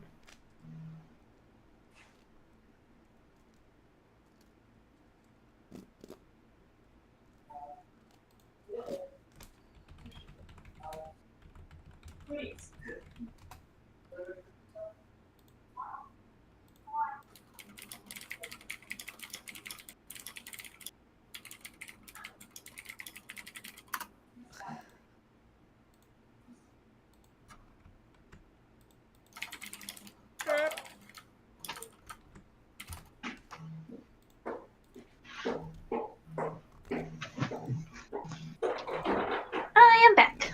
Welcome, Black. Tinker.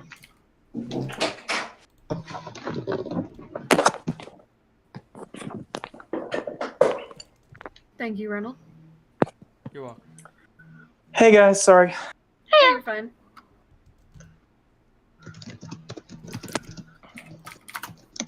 I guess I actually didn't mute before, did I? Nope. No, but I wasn't listening. I listened to everything. I couldn't hear anything. I was peeing. I don't retain any information. Says the chronicler. Just you're a passive receptacle. It all flows through you. So, I don't know the song. So, Clementine was saying that. Oh shit, where was I? That if it's going to take Vendrays longer than a couple of weeks to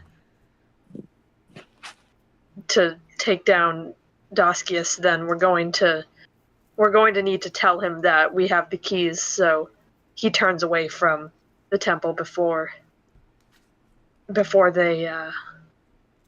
falls. Yeah. But if we tell him too soon, then he may think it's a bluff and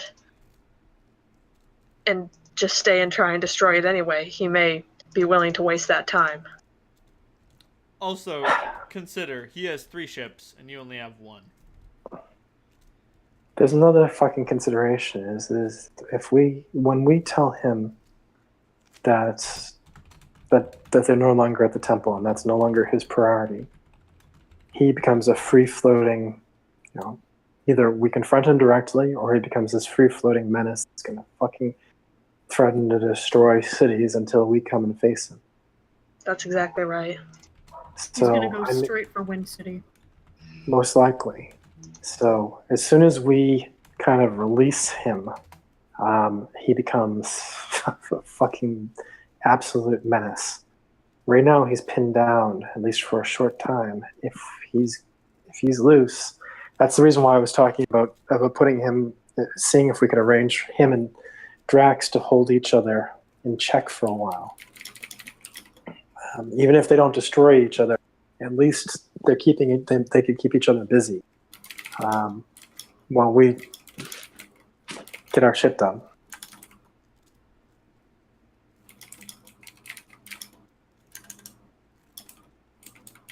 Does Doskius know how many keys are in the temple?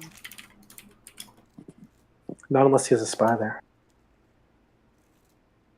I'm sure if he had a spy there, they would have fallen already.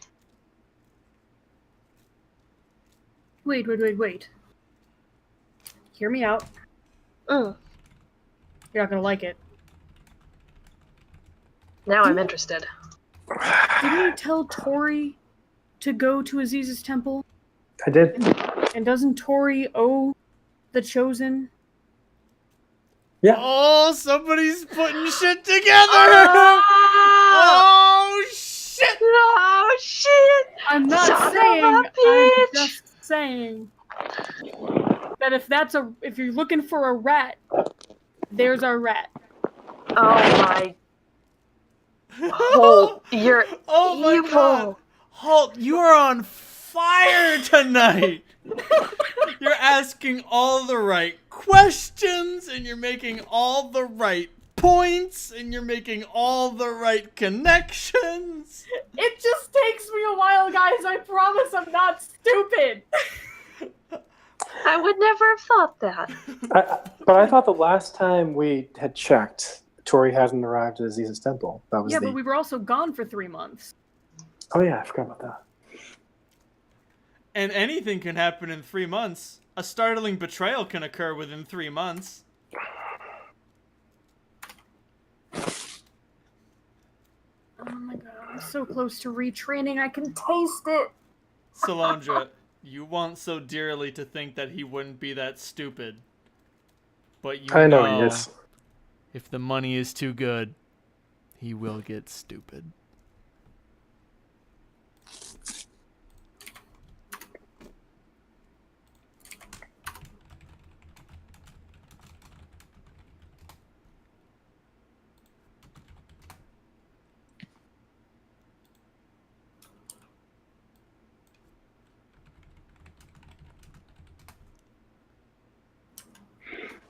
Well, I think I remember saying to Aziz not to trust Tori.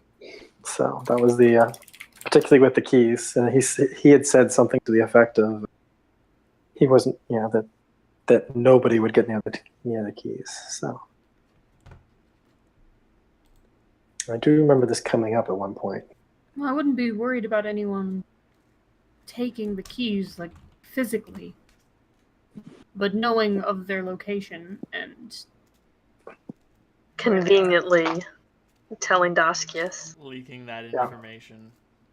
Like, taking them from Aziz's office, that would probably be beyond Tori's skills. You know that he's... Squilling? Right. Like, figuring out that they are there? Like, Yeah. that's clearly within the purview of what you know to be his thieves' talents. He doesn't let on how good he is. He's very good. He's good at hiding his power level, but you can tell that he's not a thief to rival McCavity, but he was better. But he's also 14. He's also 14. He's got a lot to learn, and he was better than he ever let on. He's probably 15. It's true. He had a birthday. Ding. We've been traveling for a long time. It's true. Clementine says, staring into the middle distance. No. Oh man, do you remember when a man in black gave you a mysterious object? Feels like years ago. Yeah. And you used it to build the shitty airship flown by 8 Helgak that you had to... Who did you buy them from? A merchant. Right. And, In D3. And you got the money from selling hate marrow. Yep. Mm-hmm. Oh man. Do you guys remember when a Jesus a trash crab was a serious problem? Yes. You guys remember when you guys fought one trash crab and Solandra had to electrocute it to death before it caused someone to bleed out? Oh man. Those were the days! Remember that time we had a really difficult time contending with that group of dire wolves? Yeah, I was just about to say that. Who's the direwolf now, bitches? We learned a lot about Holt that fight. We sure did. Taking We drugs sure did. just to survive. Not much has changed. Oh. District fucking 2. Anyway. Times they are changing. So this wave of nostalgia hits you like a tsunami. Back to the present. Back to the present of Tori's sudden but inevitable betrayal. Sudden but inevitable and repeated betrayal. Well, sorry, just out of character to make sure I'm seeing this right. What we are proposing is using Tori to trick Doskius, correct? I think No, that I was just bringing it up. I think that You is have to what lie to him. I think that is what came up, but it became rapidly apparent that like Holt's suspicions. I'm not saying Holt's suspicions have been confirmed, but you cannot think of anything else. How else? How else would this have occurred? Who else told? Whomst. Whomstedative would have done this? There are I three can't named believe you've done this. There are 3 named NPCs in Aziz's temple. One of them is a tiefling student who just learned cantrips. The other one is Aziz, and the last one is the sneaking, thieving, weasel-faced shit you sent there. God damn it. I'm not saying it was Tori. But it was Tori. Thank you. You're welcome. And like immediately in like a sort of like cacophony, the gods in your head are all like, oh yeah, that makes sense. In their various ways. Master of Deception. We could feed that information to Tori. Uncle!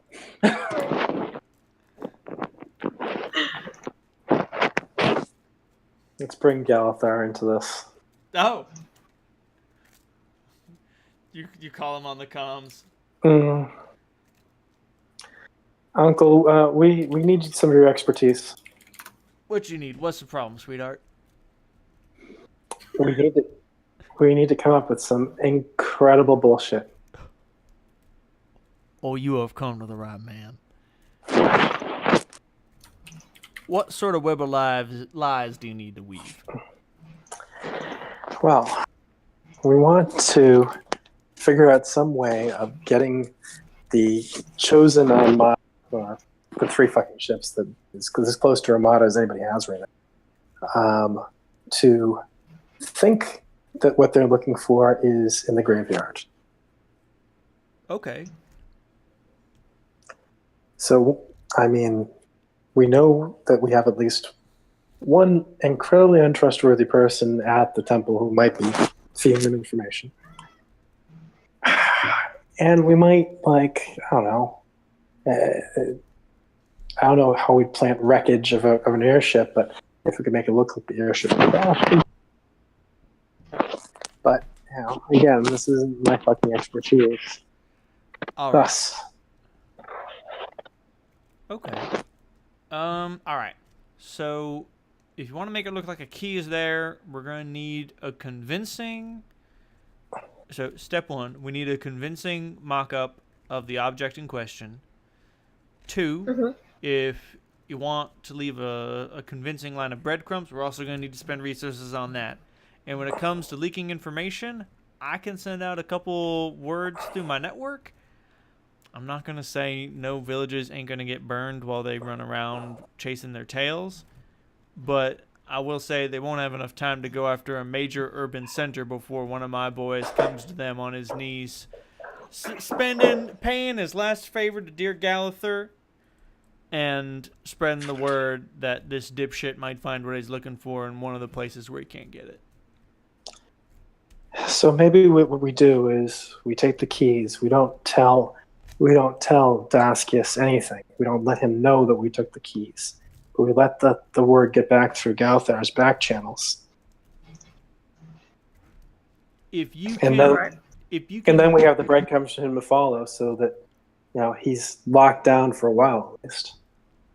So he's searching instead of burning. Yeah. Cities? Exactly. And if you can get me one of the keys, I'm certain Alexander will be able to create a sort of magical mock-up. Well, he'd be able to research the magical mock-up, and then Grub can definitely make it. Mm-hmm.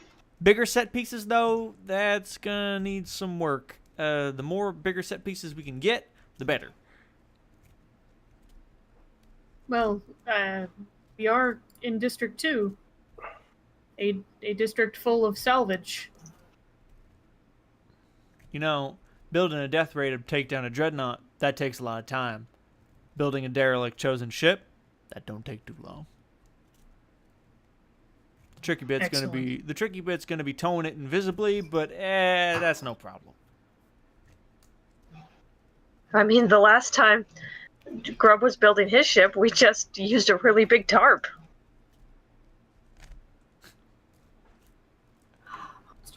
Sounds good.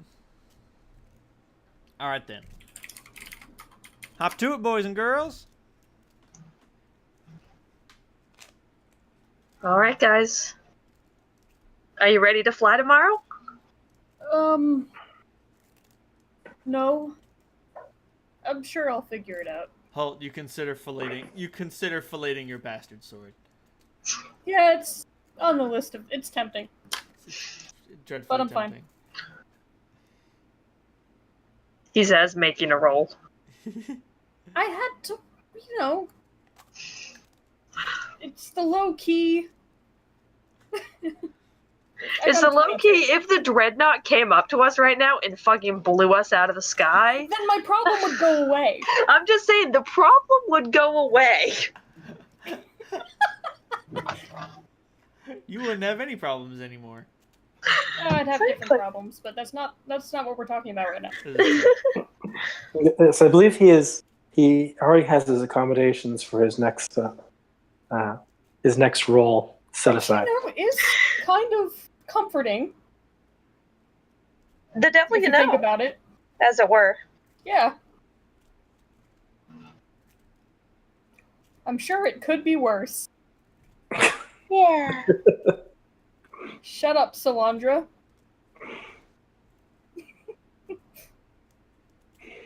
Mm. Do you have any pointers, Clementine? For those of us who haven't flown before? Don't look down. I feel like, yeah, that's gonna happen. Do birds get afraid of heights? No. No, they don't, but Hellbred do. Oh, yeah, Just remember, Holt, you have your ring of Featherfall. I do. That's not going to change whether you're a person or bird-shaped. Oh, okay. So all of our devices, everything we have, comes along with us, right? Mm-hmm. Holt, maybe you and I should fill up with provisions. That's a good idea. I've got a bag of holding. I know. That's the reason why I was saying that. Yeah. What do you think they'll need down there, other than everything? They're probably running short of fresh fruit, vegetables. I mean, these guys they don't need meat as much, for the most part. Aziz tends to like things being pretty aesthetic, but they don't. Probably they're living off of roots and like preserved foods. Actually, Clementine, you know that to be false. They have gardens there, don't they? Yes. Well, you know that they are doing okay on food. It's being rationed, and it makes everyone nervous. And the threat of running out is very real. They would definitely run out before the runes broke. But at this point, they're not at risk. Yeah. It's certainly not as dire as the Chosen situation was. They won't run out before we turn Doskius away. But it would certainly be a very nice gesture for us to bring some, if nothing else. Help me pack up some things. Mm-hmm.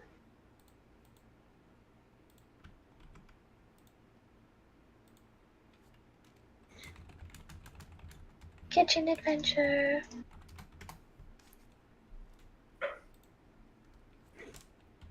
So, would I have had time to contact the consortium the night before and then memorize spells again, or? Yeah. Because okay, so I would have tried to find a pair of eyeballs from their cloner. You actually you get in contact with the Baron again, and he gives you a good deal on a set of eyeballs. Oh, Let me pleasure. look at the cost for clone. And he's like, Solandra, it is good to see you again. It's a pleasure. It's been a while. You were our first. And I am your favorite. He asserts. Say true. He suggests that there are many others who would try to cheat you concerning the cost of eyes. You think they are a very delicate organ. They are certainly difficult to transport and very difficult to grow, but actually, it would be quite simple. We would do will any set of eyes do? Well, ones that are going to be compatible. I'm not sure. I probably don't have enough healing to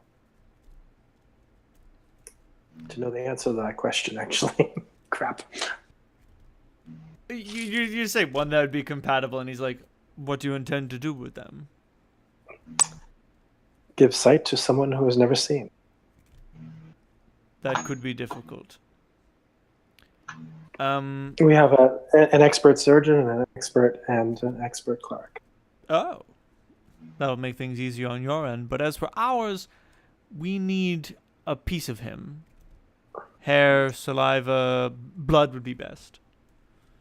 Even if he did not have any to begin with. Even if he's never had his sight before, we can create a set of eyes. We won't be able to create his set of eyes. They won't work. But we will be able to create a set of eyes that are compatible, which will be transplantable. Then the matter of attaching them properly to the brain will be necessary. But if you do have such a skilled cleric and surgeon on hand, that should be no problem. Only one of the most intense procedures of this poor being's life. Well, excellent then. What would be the cost for this? Oh, actually, the cost of the eyes are merely 120 pieces of gold. But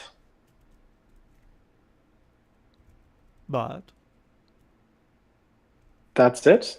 Yes. All right. I told you, eyes were cheaper than you expected. You need to understand the supplies to build the lab are 1,000 pieces of gold, and the cost of creating a whole clone is merely 5,000. So the eyes, though small and delicate, are actually very easy to replicate. Of course, no one else would be telling you that. Baron, it is, as always, a pleasure. Channeling little Kira. Channel Kira.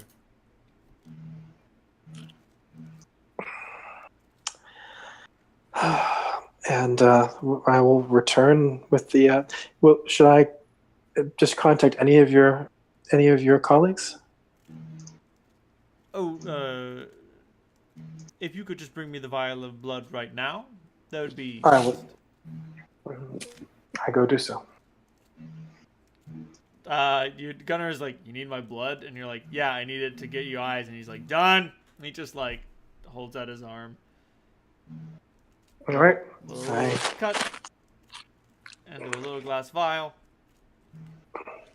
You toss it into magical portal. The Baron grabs it out of the air, sends it in a chute someplace else, and says, Your eyes will be available in... Oh, I'm sorry. You must understand the nature of this procedure is difficult. Considering he's never had sight before, it will take us a full week and then some. A week and a day. Well, that's better than what we were before. Would you like them delivered to your account or to your personal location at the time of creation?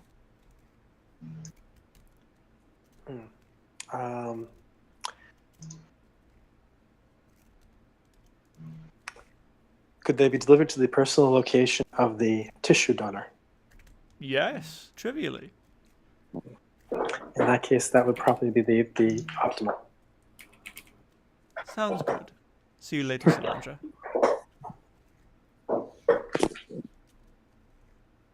I nod gravely, but give him a wink.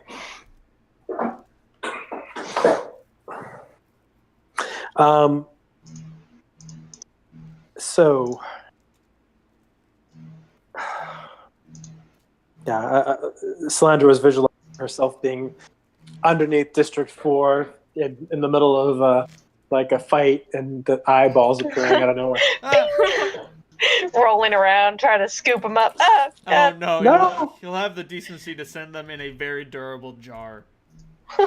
McCavity so batting nice. them around. The strange thing about the jar is that it will be made out of Something called plastic. Sounds We've- fake.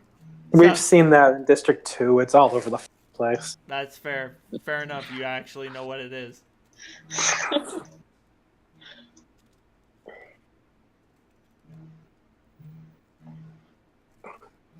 The Chosen generate like 5 billion water bottles a year, so.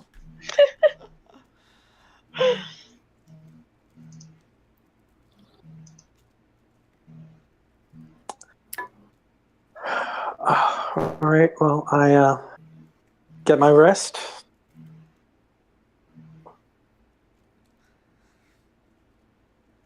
I'll fill in the others in the morning.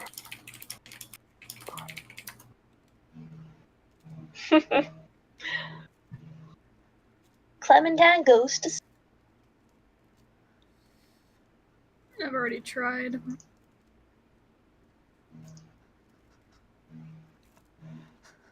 I wasted all my good rolls trying to fall asleep. Was it really a waste, though? Was it? No 20 is ever wasted if you try hard and believe in yourself. If you're an optimist, no 20 is ever wasted. Go sperm, Lobo. That's not a bad Unfortunately, idea. Lobo does But he need- might need sleep. Unfortunately, Lobo needs his full 8 hours. Alright. You awaken the next day, except for Holt, who hasn't slept at all. Sleep is for the weak. I talked to our friends, you know, those friends, and the package is going to be on the way 8 days. Oh, beautiful. Nice. So I figure the price was surprisingly low, but I figured the price wouldn't be much of an object with Gunnar. We owe him. We owe him a lot. We do. He is, in a way, responsible for all this. Oh, definitely. In a way, like he's responsible for all this. Yes. Right. Yeah. Yep. in a way that's really direct and straight. Very, very direct. Hey, I'm gonna hire you to start this quest. Okay. All right. Are you guys gonna turn into pigeons and take flight? Yeah. Sorry, sand gulls. Clementine encourages you all to eat breakfast, especially Holt. Like Holt, I can see in your color that you do not want to eat breakfast, but I am telling you, you have to eat something. For you. Thank you. I wouldn't have had time. Would I have had time to craft a spell scar? How much Course time of the does it night. take? It varies upon by the level. I'm looking for that. I did burn through a couple of them.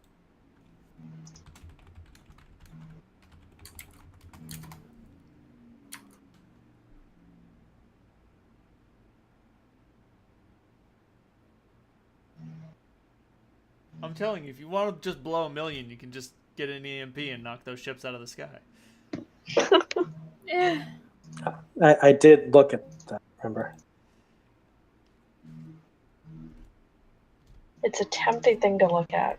A tempting offer, but We have so many other things we need to buy. this is true. And so many other problems could be solved with the judicious application of 1,000,000 gold.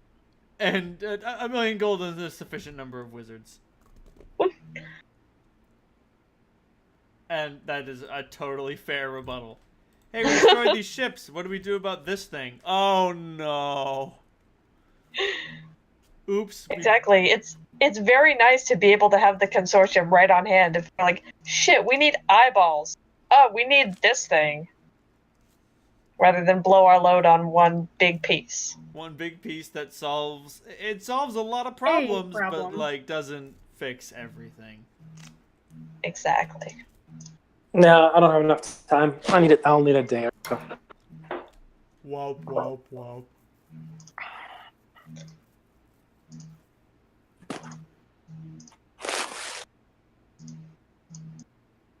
Alright, I prepare to turn my buddies into gulls. I instruct... Thank you, Cap. Instruct Grub to fly us within,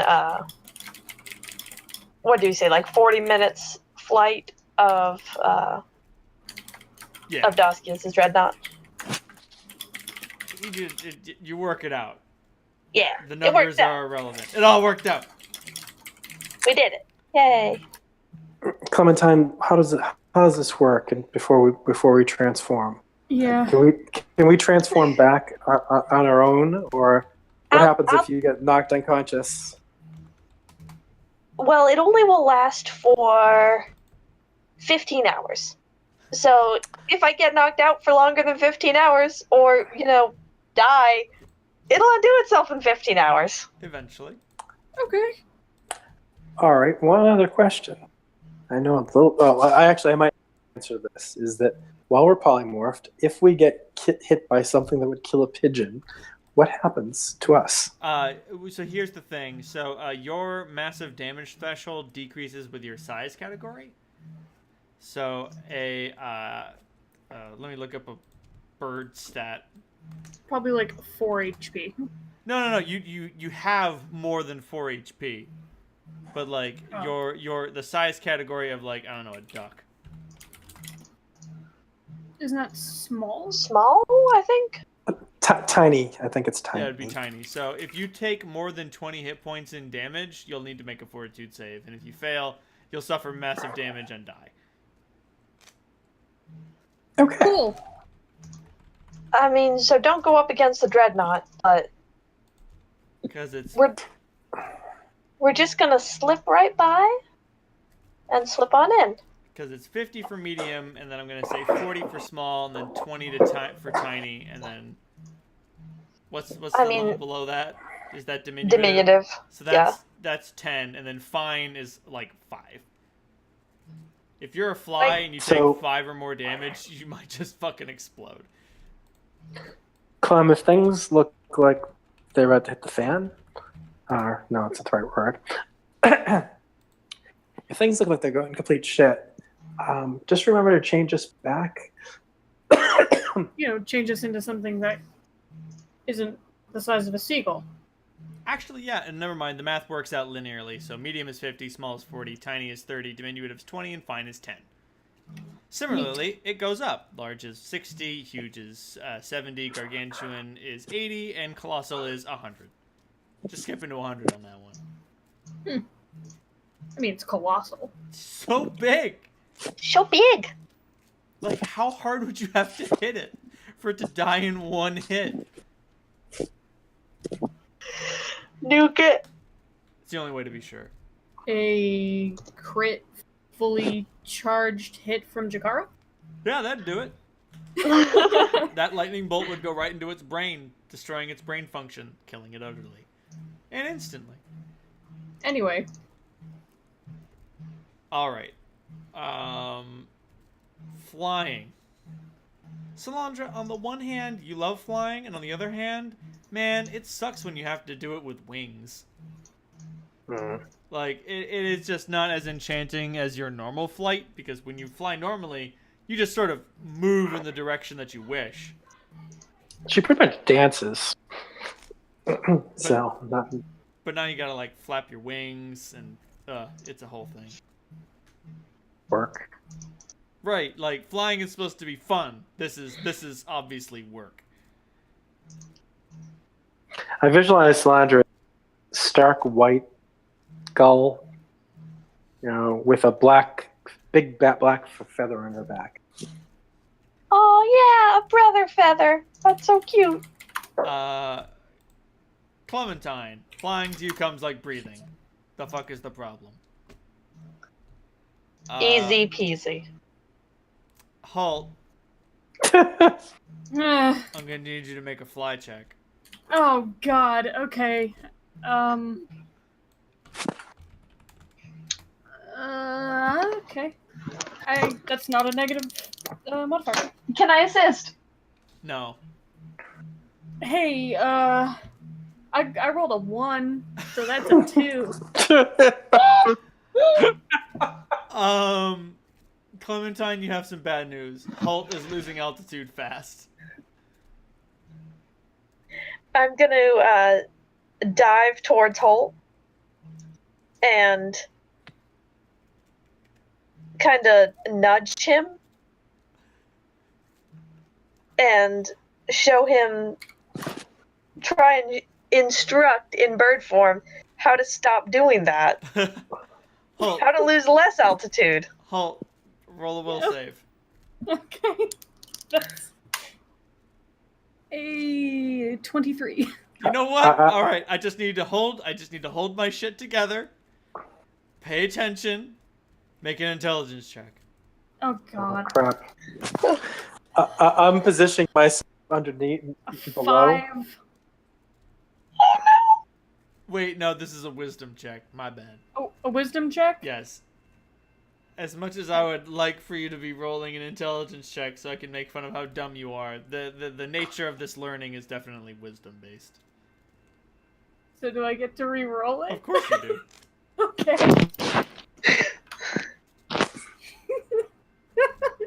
A 4! No! A 14. You know what? This whole flying thing, it makes a whole lot more sense. That being said, Holt definitely does not fly as gracefully or as quickly as the rest of you. That's okay. Oh, I hate this. It's pretty awful, dude. I hate it so much.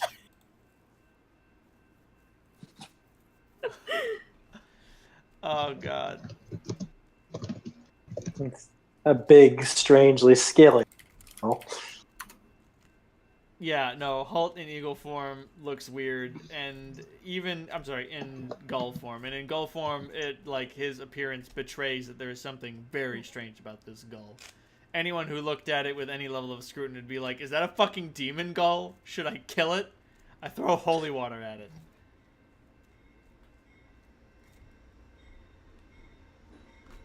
That would be super effective. Please don't do that. Yeah. Well, thankfully, no one can look at you with any degree of scrutiny while you're flying around.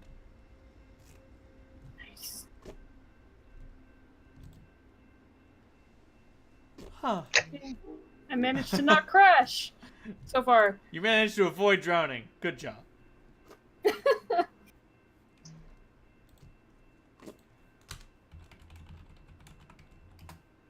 There's a fair bit of gull noises. Yep. Clementines very distinctly do not sound like. Fucking She does not chortle like that girl at Farmington. This is traumatic. And in no time at all, you come upon a fucked up, weird, magical wall with a small gash in it. Through the gash. Through the gash. You guys flop through the gash, and no sooner are you through than the gash closes behind you. How high up are we How high up where? when we come through? Oh, like, I don't know, maybe like 10 feet above the ground? Okay. I'll wait for Holt to get a little lower before I I like shake my bird head and try to fly through a window or any opening, so that we're not visible when we transform. Sounds good. And there are windows and there are openings. Though I just realized I can only cast this one time a day. Yep. So either we're gonna have to spend the night here, or find a different way out.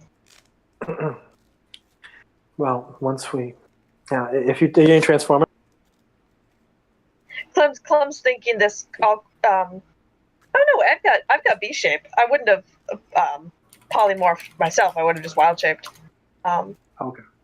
So Clementine hops over to you two and says in a squeaky birdie voice, "So I can only do this spell one time a day, which I realized as we kind of landed.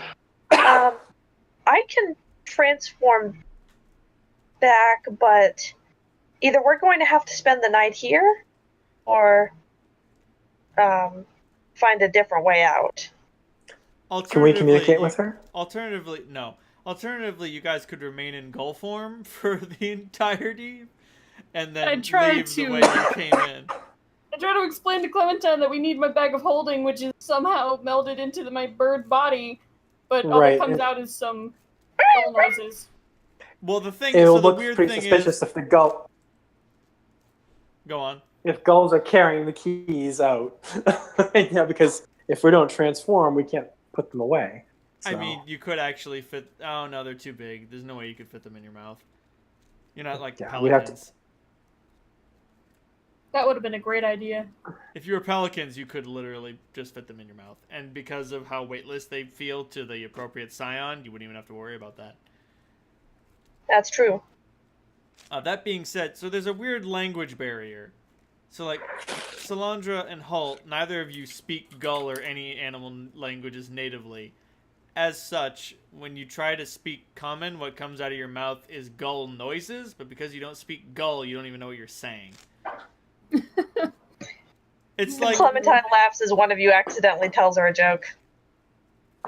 Like, the words that are coming out of their mouth are complete nonsense. Like, I don't know if you ever wanted a book of Dadaist poetry, but you have it. Like, it's like if you got Stein up in this bitch. If you got transformed into a Wookiee, but couldn't speak... Like, Wookiees don't have the vocal apparatus to speak anything except Wookiee. And if you don't speak Wookiee, all you can do is just make fucking noises. And that's the problem you're running into. Because I like it when spells are complicated and cumbersome and annoying. It makes sense, and I like it too.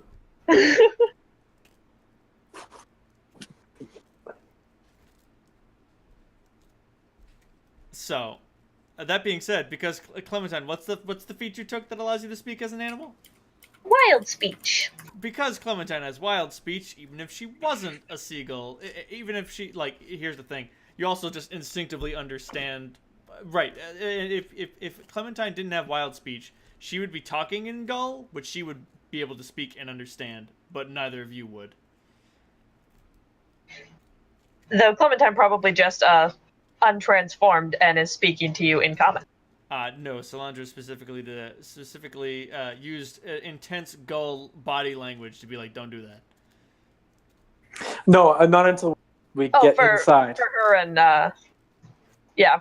her and Holt. Right. But Clementine just wild shaped, so. Right. But I mean, like, you guys should get in a window so that way no one can see you wild shape back. Ah. Gotcha. Yeah, like that is what Solandra's pointing to the window.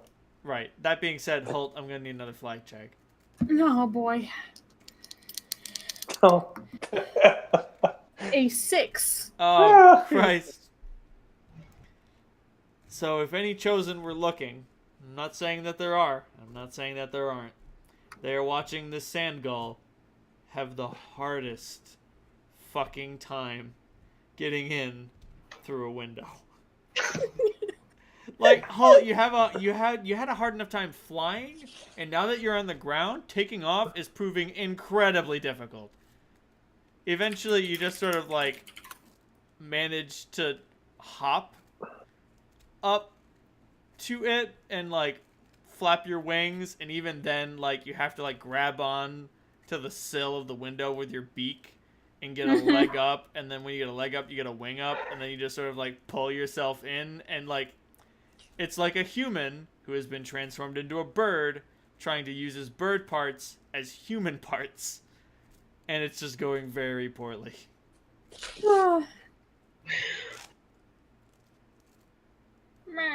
Clementine just is like trying to verbally instruct you. Just flap. Yeah, like hard, but go back. Yeah, like a little more backwards, and then you gotta get a ready start. Not working. It's just not like to pull this off. It's like a DC like 17 fly check. But yeah, obviously, it's simply a matter of time for you to get in through this window. It's just a matter of how utterly embarrassing it is. That being said, it's very embarrassing. That being said, once you're in, Clementine, you can turn. Well, this is awkward. Once you're inside, you can turn back into a Clementine and carry these gulls around on your shoulders. Yeah. I have webbed feet, though. About to say that's the. I tuck one into under each arm. Yeah, about to say now that I mention it, they don't have talons and therefore they cannot grip or grab. So there's just this little halfling flapping around the temple, carrying two seagulls. One very pretty and one very ugly. And thinking of how large seagulls are, they're probably like a substantial portion of her size. Yeah. Yes. Like the size of a big chicken for a normal person. Clementine, where are you going? I'm gonna go find Aziz. Like, as you walk through the halls, there are a bunch of like burned out, nervous students. Like, they've been under siege for a couple of months now, and like cabin fever is beginning to set in. They're out of stories to tell and games to play and books to read, and for the most part, they're so stressed out and absolutely fearful that, like, the thought of indulging in something remotely resembling a leisure activity is almost too much to bear. So mostly they just spend their days either sleeping, trying to sleep, eating, or just, like, sitting around doing nothing. Occasionally you find some swarmed together just for like physical contact. Clem attempts to give them smiles as she passes. They look up at your smile like it's a foreign thing.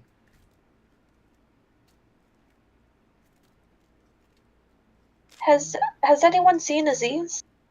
Yeah, he's in his office. He won't let anyone in though. I have an appointment. He gives you the most fucking cock-headed look, just like, what? But you're already gone.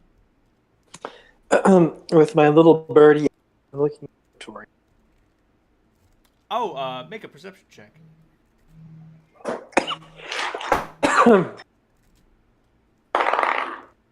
what is the any change for being in bird form or?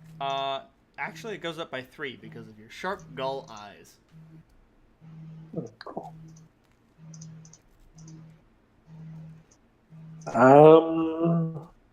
That's 31. You take a look around. You definitely don't see him, but he might be hiding somewhere else. This is all I'm good for.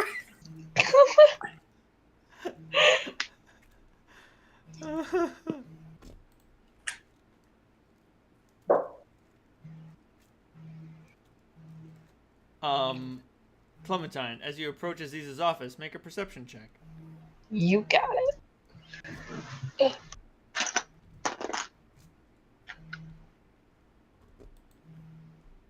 34. As you approach, there is an awkward whirring noise. Like a murmuring hum, just...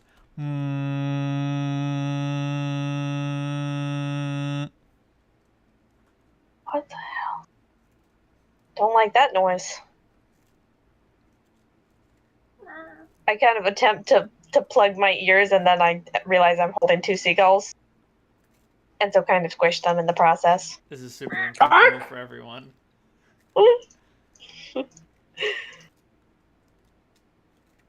I knock on Aziz's door with my knee.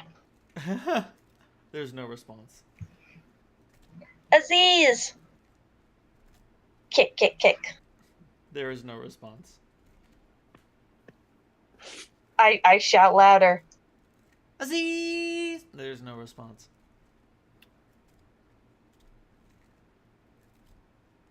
I set down Salandra and try the door. Try the door. It is locked. It is merely a mundane lock. It doesn't appear to be magical. Also, Salandra, you can cast spells that don't have verbal or somatic components. I don't think I have any that don't have verbal or somatic. But I do have my arcane pool, so I figured that would work. But most of those are combat. If needs be, I can make myself really fast. and enchant my beak to +5 or +4. Actually, you can use verbal components because you can technically make noises. But somatic is right out. That being said, sorry, there's a part in the Order of the Stick where a character gets transformed into a lizard, and they encounter a black dragon, and the wizard is just it casts suggestion on the black dragon, and the black dragon is like, what are you doing? And he's like, I'm incapable of casting spells with somatic components. However, as a giant lizard, you are able to speak my language, lizard. As such, I am able to cast suggestion on you. I have done nothing but memorize suggestion for all available spell slots. And eventually, you will roll a 1. Suggestion. And so for 9 rounds of combat, while his party gets totally wrecked by this giant dragon, he just keeps casting suggestion on it every round. Until eventually he fails. And then, I don't remember what they do, but they do something to kill the dragon. Like, then one of them, like, just decapitates the dragon and lands a coup de grace on it because it's not doing anything. Nice. Anyway. So yeah, Clem, you don't know if the lock is magical, or if it has magical traps, or if you'd be able to bash it off the hinges, or what to do.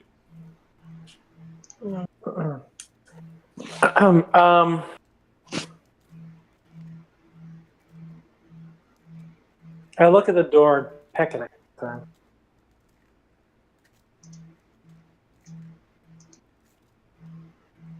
What'd you say? I look at the door and peck it a few times. You peck the door. It doesn't, like, obviously riposte in any way. Yeah, I just wanted to check if you could cast Detect Magic while you're a bird, and the answer is no. I can dimension door load. What? Holy shit. Holy shit. So, Absolutely incredible. I will fucking Let loose. champion. Absolutely wild. I will let loose a very weird sounding squawk. And I know Aziz's room very well, so I'll dimension door the three of us into the room. Sounds good. You grab each of them with a feather and go "Whoop," and create a fucking hole in reality that everybody steps through, bringing you beyond the door and inside the office. What's inside is a terrible but not terrifying sight. Aziz he's sitting in his chair at his desk, which has sort of turned into an arcane conduit, which rises to the ceiling and expands out in a mushroom cloud. It's clear that he is incapable of doing anything while he is the conduit to create the barrier. You succeed on your knowledge arcane check.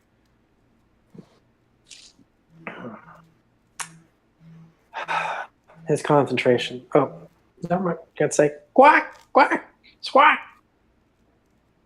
Well, I'll just leave him a note, I guess, and just kind of take the keys right out. Just reach in there and just Kind of reach over to the desk. He'd keep him in his desk, I think.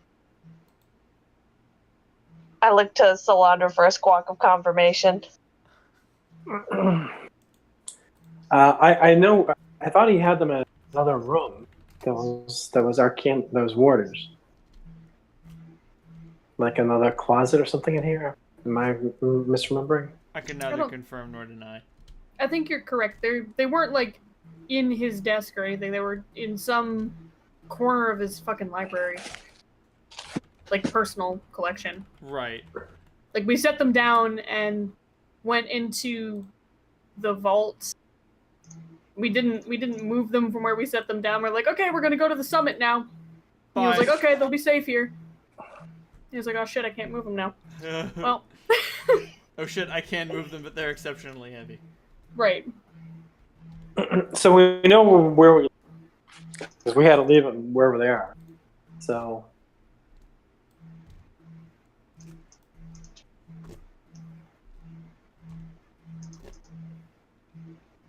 But yeah, you approach the library shelves.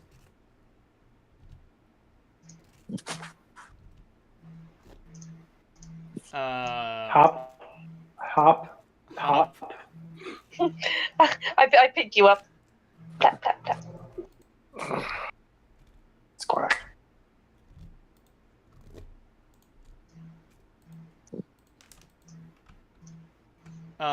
You find the I'm pretty sure you hid them in a book. You just reach up in there and just get it.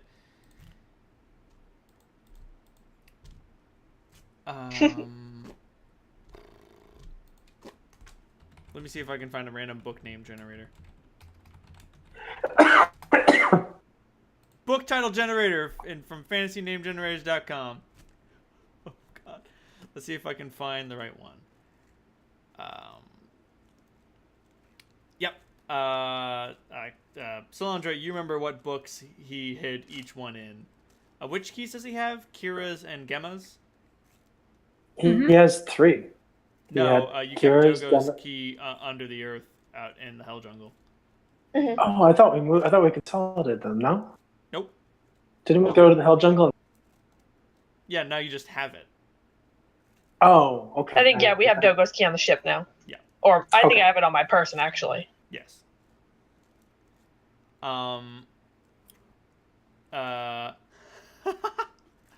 Gemma's key is hidden in a hollow copy of Criminal of Hell. And Kira's copy is hidden in a copy of Queen Without Fear. A little on the nose, but you don't want to leave shit in all these random books. You'll never remember where you left anything. So, squawk.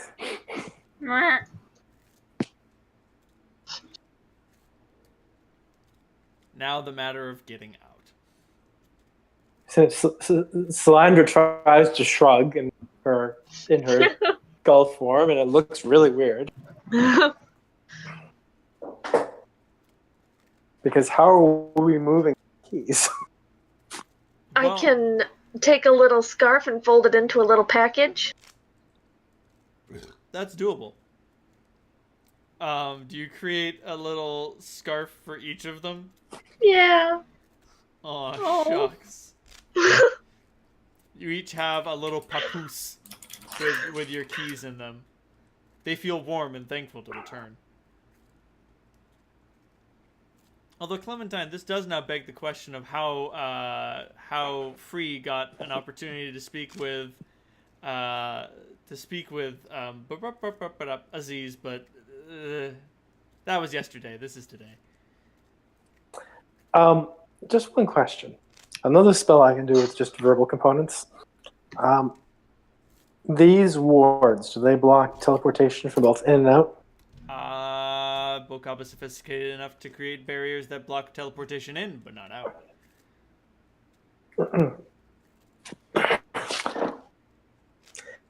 So the ship would be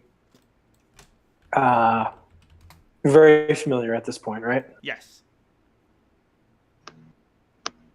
You are also casting this spell in an area of, like, sublime magical power.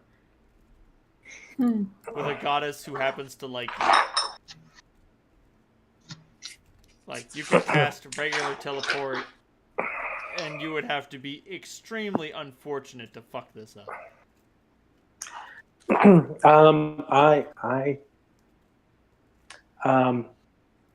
Well, actually, I want to go to Aziz's desk. I get a pen. I start trying to scratch something on the paper. Clementine just looks at you and just takes the pen out of your beak. I really want Here, to try. Salandra. She opens up one of the books. Point to the letters. This actually works shockingly well. Okay, I'll hunt and peck. Oh my god. Good. And it essentially change back. Clem, do you change them back?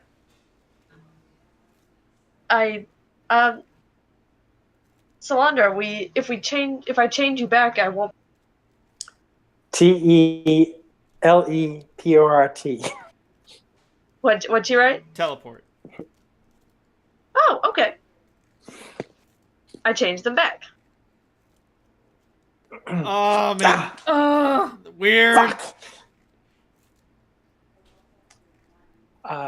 God, I just didn't want.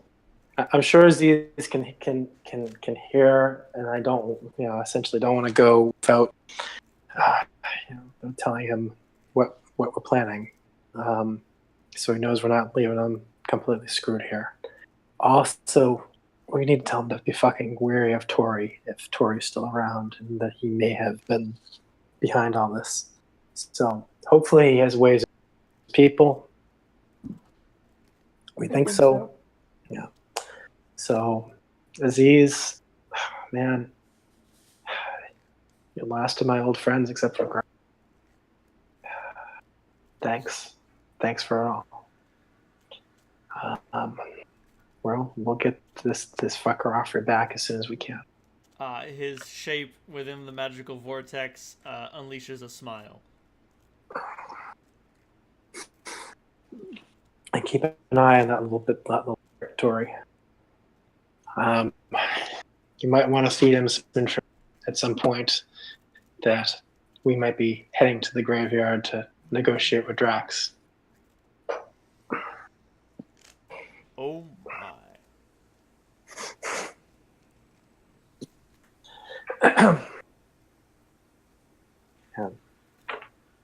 you can assume what you will as to whether we actually do something that fucking idiotic. So, with that, I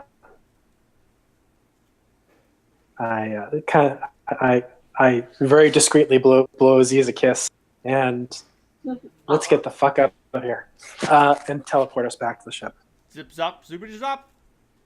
I'm gonna roll at the percentile as a formality. Everything is fine. Yay. Yeah, you would have had to come up with double 100s, and even then, I think I'd have made it beneficial, but it would cost you time. Anyway, back on the ship. I figured that way we were less likely to get seen. No, it was brilliant. But you look so cute in those little scarves.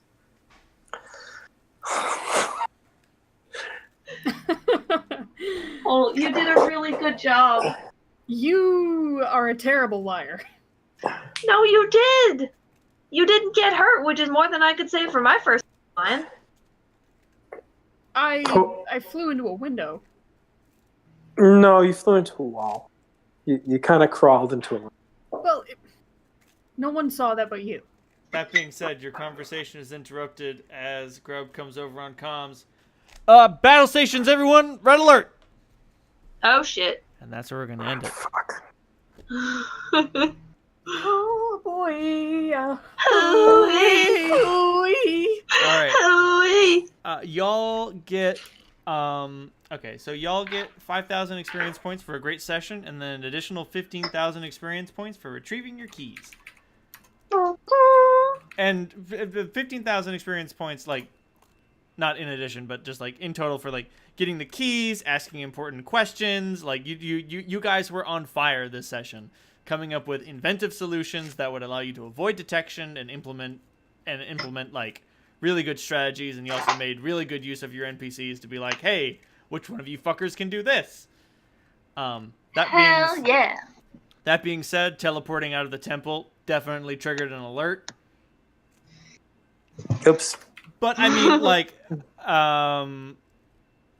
this isn't like a, oh god, the entire fleet's coming after us. This is a, they have to send someone to investigate this. What you guys want to do with that, that's up to you.